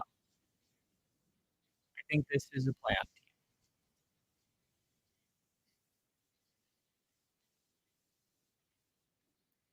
249 passing yards.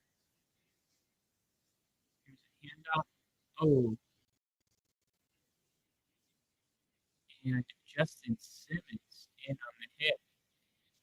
And now Atlanta with the defender down. Justin Simmons just coming up the edge.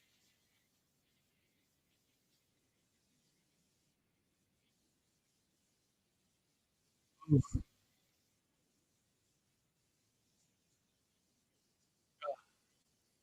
Harrison's still down right now, being tended to. So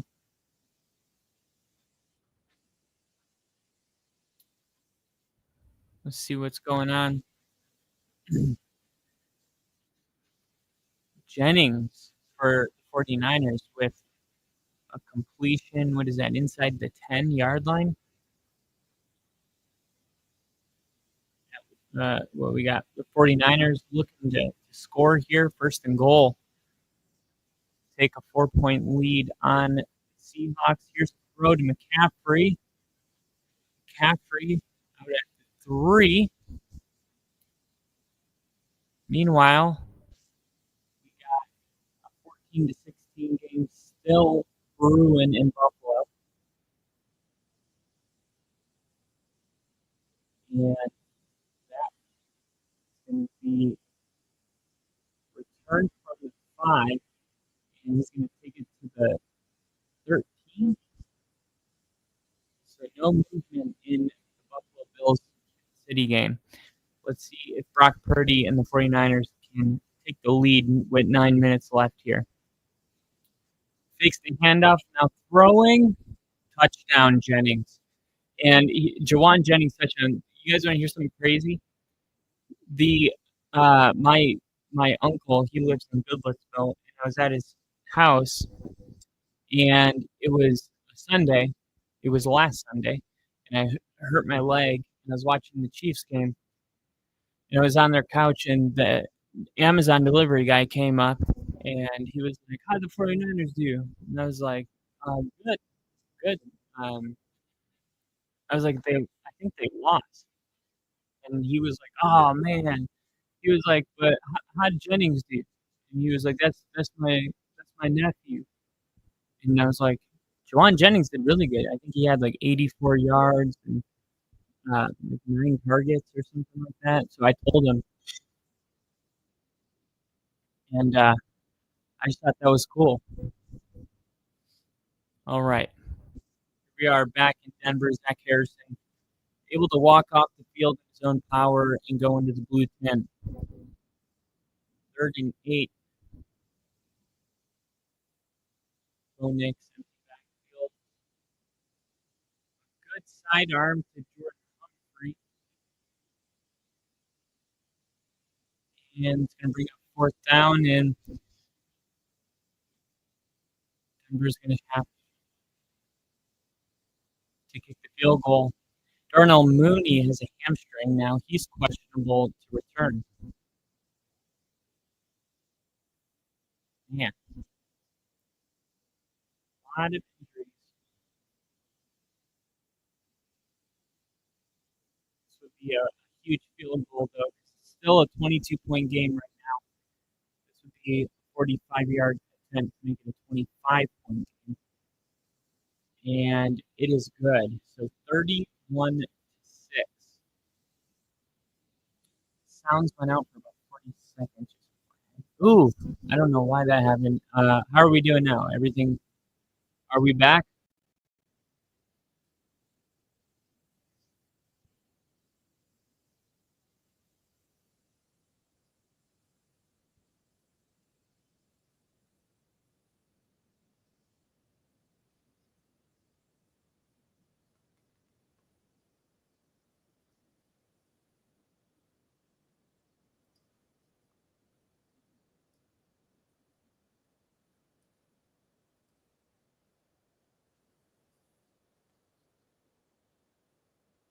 17-13, 14-16.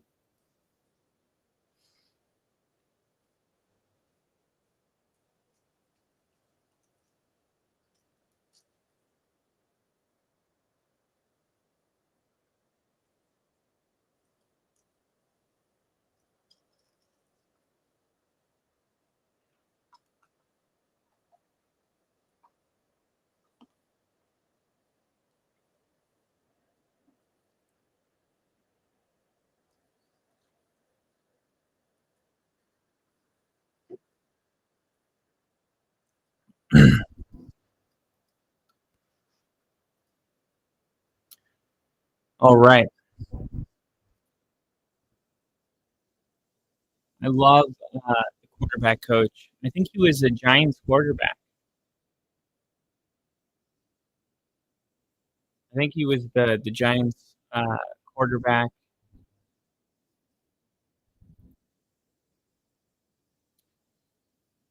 And okay, good. I don't know what happened there, but I'm glad my audio came back. The refs are going to blow this dead with a flag. That usually means false start.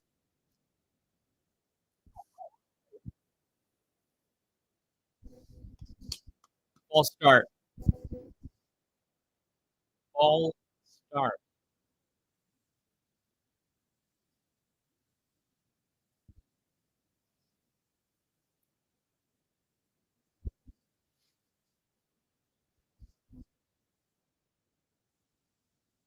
All right, so that's going to make it first and 15.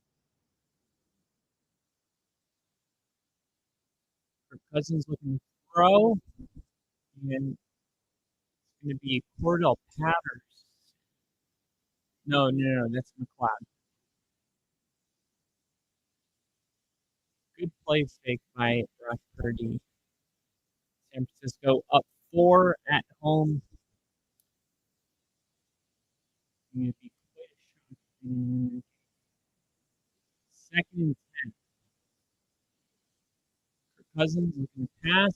Has to throw it to Bijan. And nowhere to go. Zach Allen able to wrap him up. Now it's going to be 3rd and 12.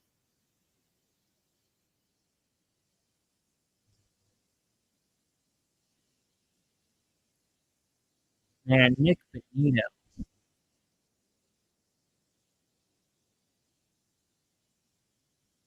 Here we go, 3rd and 11. This place is loud.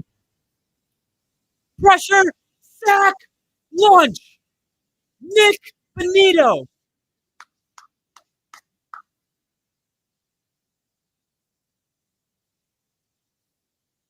Wow.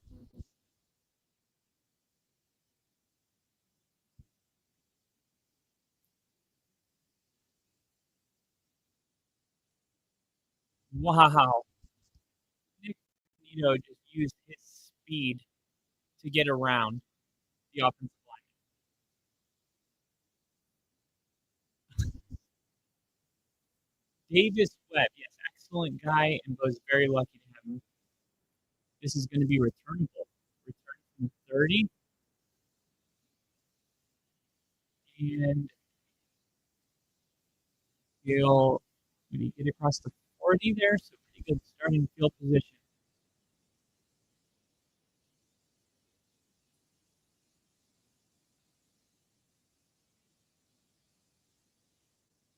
America's game of the week, 49ers and Packers, next Sunday. Draft 30 against Love.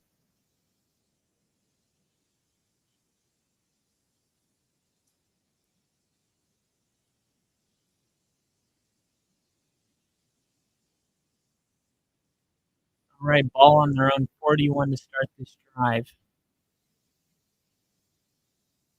Hand off here. And a good run by Javonte Williams. Gain of 6. Man, this is such a much needed win for the Broncos, coming off 2 really tough games on the road in Baltimore and Kansas City. And then the way they lost last week,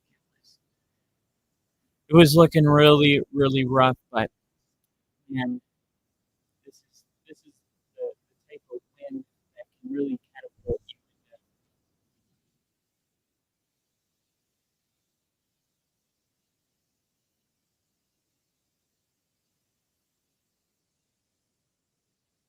What is the flag?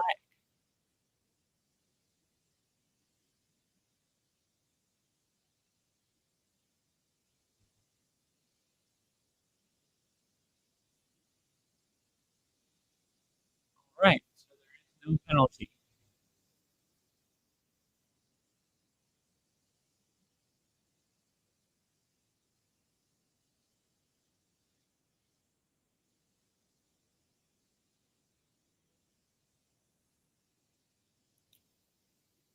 All right, Jaleel McLaughlin comes into the game.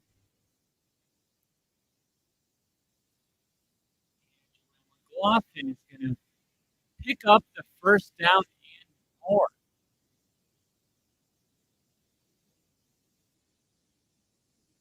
That's a good run right there.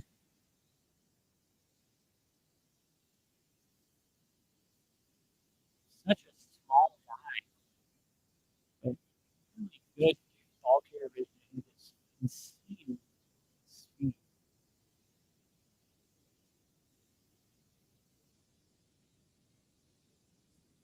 Right, Denver in Atlanta territory.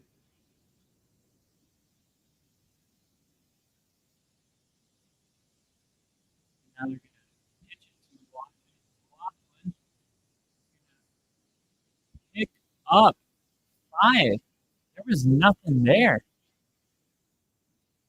Put in Bajan and win the game. Caleb sucks. The ghost of Judah tried calling for Caleb Williams to be benched. Wow. Well, our Bears fan, you missed it. You left after the Bears game, but I will be sure to relay the message to him. And Denver just running clock right now, and he says never should have been the starter. Oh, here we go. Bo Nix rolling, caught, wide open. Will Jordan Humphrey, 4 touchdown passes on the night.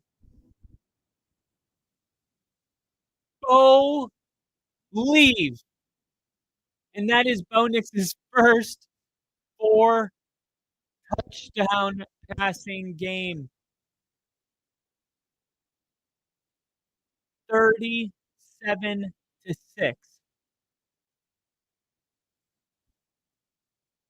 Wow.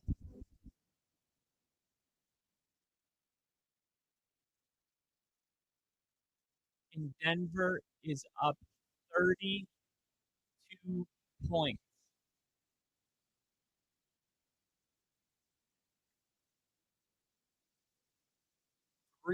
Over 300 yards passing, 4 touchdown passes. Are you not entertained? Wow.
Boom.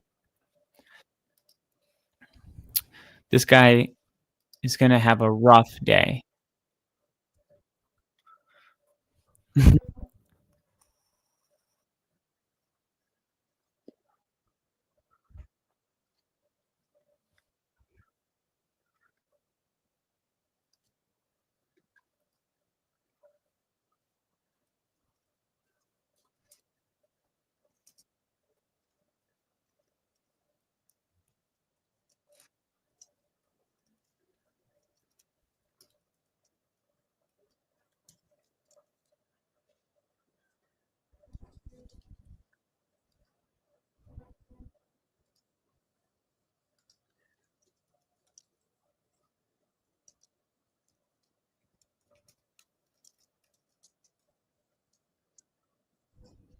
All right. Well,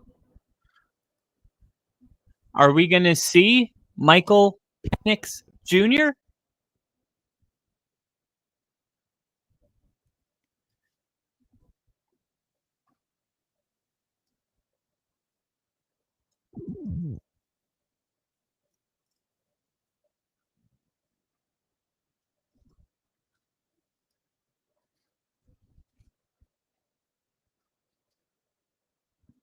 "28 for 33, 307 yards, 4 touchdown passes."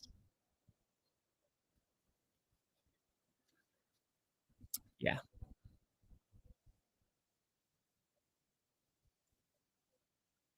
Michael Penix has checked into the game.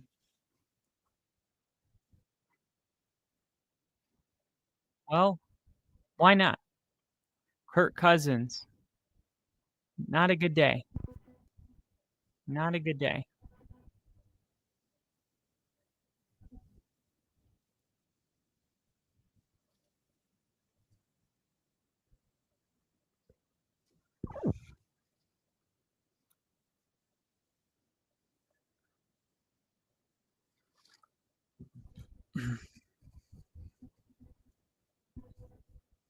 All right. See if they looks like Denver's pulled a lot of their starters out on defense.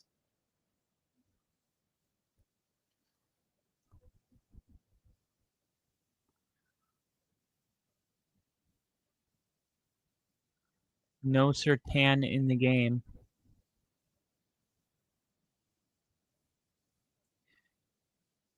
Oh no.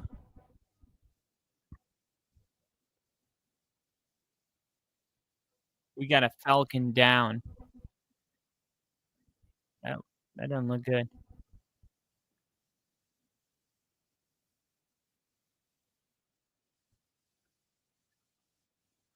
What happened here? Just outside of his fingertips. Oh, helmet hit the ground. It's that Kentucky grass, I'm telling you. Denver just imported a bunch of Kentucky fresh grass. We're undefeated on Kentucky grass. We undefeated. We undefeated. We undefeated.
All right, so Washington is going to walk straight into the locker room with the help of two trainers. That was a really good ball by Michael Penix Jr. Just going to throw that out there. No pun intended.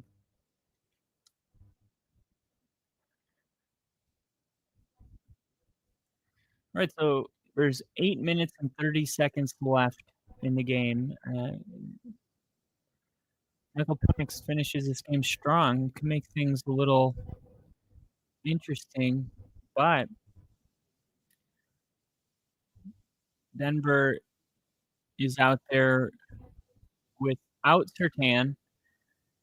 Bo Nix is likely done for the day, and this is just going to be garbage time. There's going to and 3rd and 2. It's going to go for no gain, and now it's 4th down and 4th and 3, and they're going to go for it.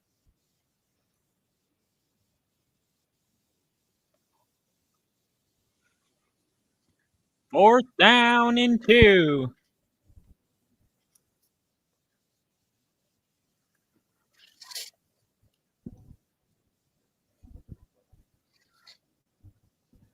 All right.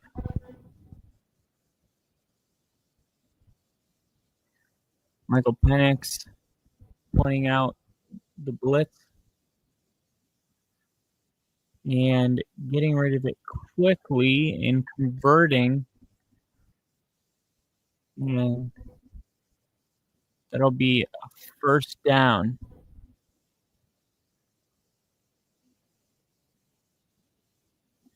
Under 7 minutes to go.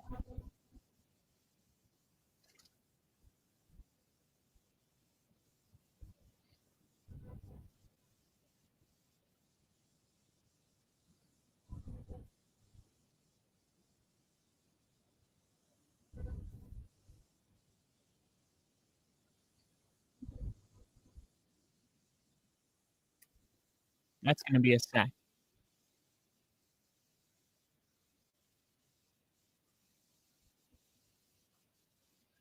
Well, technically, I guess he got back to the line of scrimmage, so.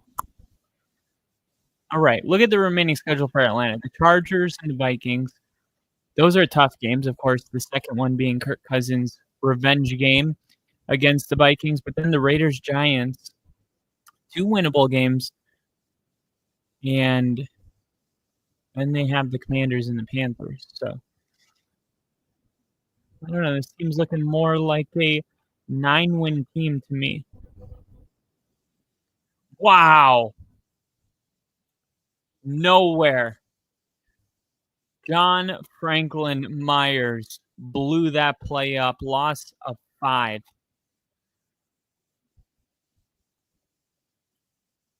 Wow.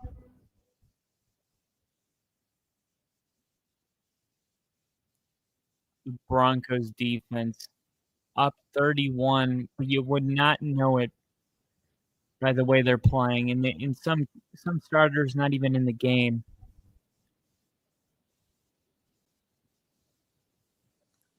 Here we go. And Penix is just going to throw that one into the turf. And it's 4th and 18. Incomplete. Oh, late flag comes in. What is this late flag?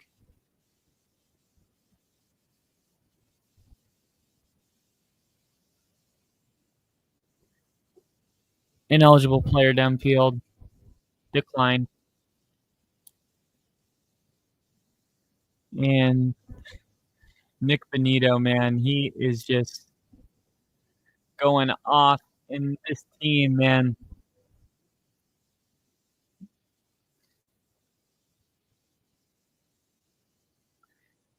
A shutout, a touchdown shutout.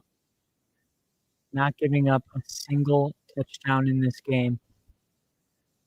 And this one is going to bounce. Oh, wow. What a special teams play. by the Falcons, and we are not going to see Bo Nix come back out in the field. So longest playoff drought goes to the Jets, but then it's the Broncos, who haven't been in 9 years, getting close to a decade here. So this was a huge win for us. I'm going to be streaming Sunday Night Football. This is a huge game between the Chargers and who are they playing again? I'm drawing a blank right now. The Bengals, of course.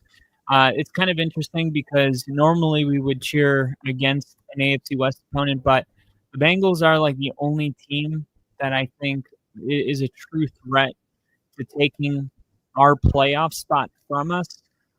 So I'm just not going to pick a team in this game as far as who I want to win. I'm just going to be like, hey, whatever happens, happens. I think it's going to be a great game. I'm excited to stream it. So I'm going to end this stream. I'm going to grab some food, get some food in me, and then I hope that you guys will be back here for Sunday Night Football because it's going to be a good game. But I just want to thank all of you who sat and watched this game with me, watched Bo Nix's first 4-touchdown pass game ever. This was a complete football win on offense, on defense, on special teams. The Denver Broncos are looking like a playoff team. More importantly, they're one of the three teams, I think, in the league right now that are actually getting better at the right time. You got the Chargers, who are getting better. They're getting hotter. They're improving. You have the Broncos, who are getting better every single week. And you have the Eagles, who I believe are getting better every single week. So you look at those kind of teams, and of course, you're going to always have your Detroit Lions, Chiefs, Bills. Those guys are just going to make it to the playoffs. But I always say that if you're looking at a fringe playoff team, a 6 or a 7 seed, what does it take for those seeds to make the playoffs? I think the key ingredient is that they got better as the season went on. Tampa Bay with Tom Brady in 2021, they were, I think they were a 5-5 team as well, and then they just started winning all their games and won the Super Bowl. The Giants in what was that 2009, a 7-9 football team, wild card, ends up getting hot at the right time and beating everybody. So look, we're meeting the criteria. We're not going to be a 1 seed. We're not going to have home field advantage. 2007, thank you, Bill. We're not going to have home field advantage, but we can be a frisky team if we continue to get better as the season continues and Bo Nix continues to get better as a quarterback and our defense continues to play at an elite level. And Denver just ran 3 times and punted the ball. I mean, this one is just totally over. Bo Nix's day is done. It's the 4th game with a 70% completion percentage, 2+ passing touchdowns, and 0 picks. It's his 4th game, ties most by a rookie quarterback in the common draft era. The only other quarterback was Dak Prescott. And Bo Nix is also only the one other player in NFL history to have 200 passing yards and multiple touchdown passes in 4 straight games as a rookie. The only other quarterback to do it was Peyton Manning, who people in Denver hold in very high regard. So everything is looking really good, and Buffalo just got a touchdown to go up 23-14. And there's a lot of time left, 11 minutes. So that'll be an interesting one. But 2011, that was the other year that they did it when they took out the New England Patriots that were undefeated for the second time. But thank you guys for watching. I'll see you tonight for Sunday Night Football. God bless Bo Nix. Check out Brandon Perna. He's got a new Bo Nix song about Bo leaving. It's really interesting. So definitely go give that a listen. And I'll see you guys tonight for Sunday Night Football. See ya.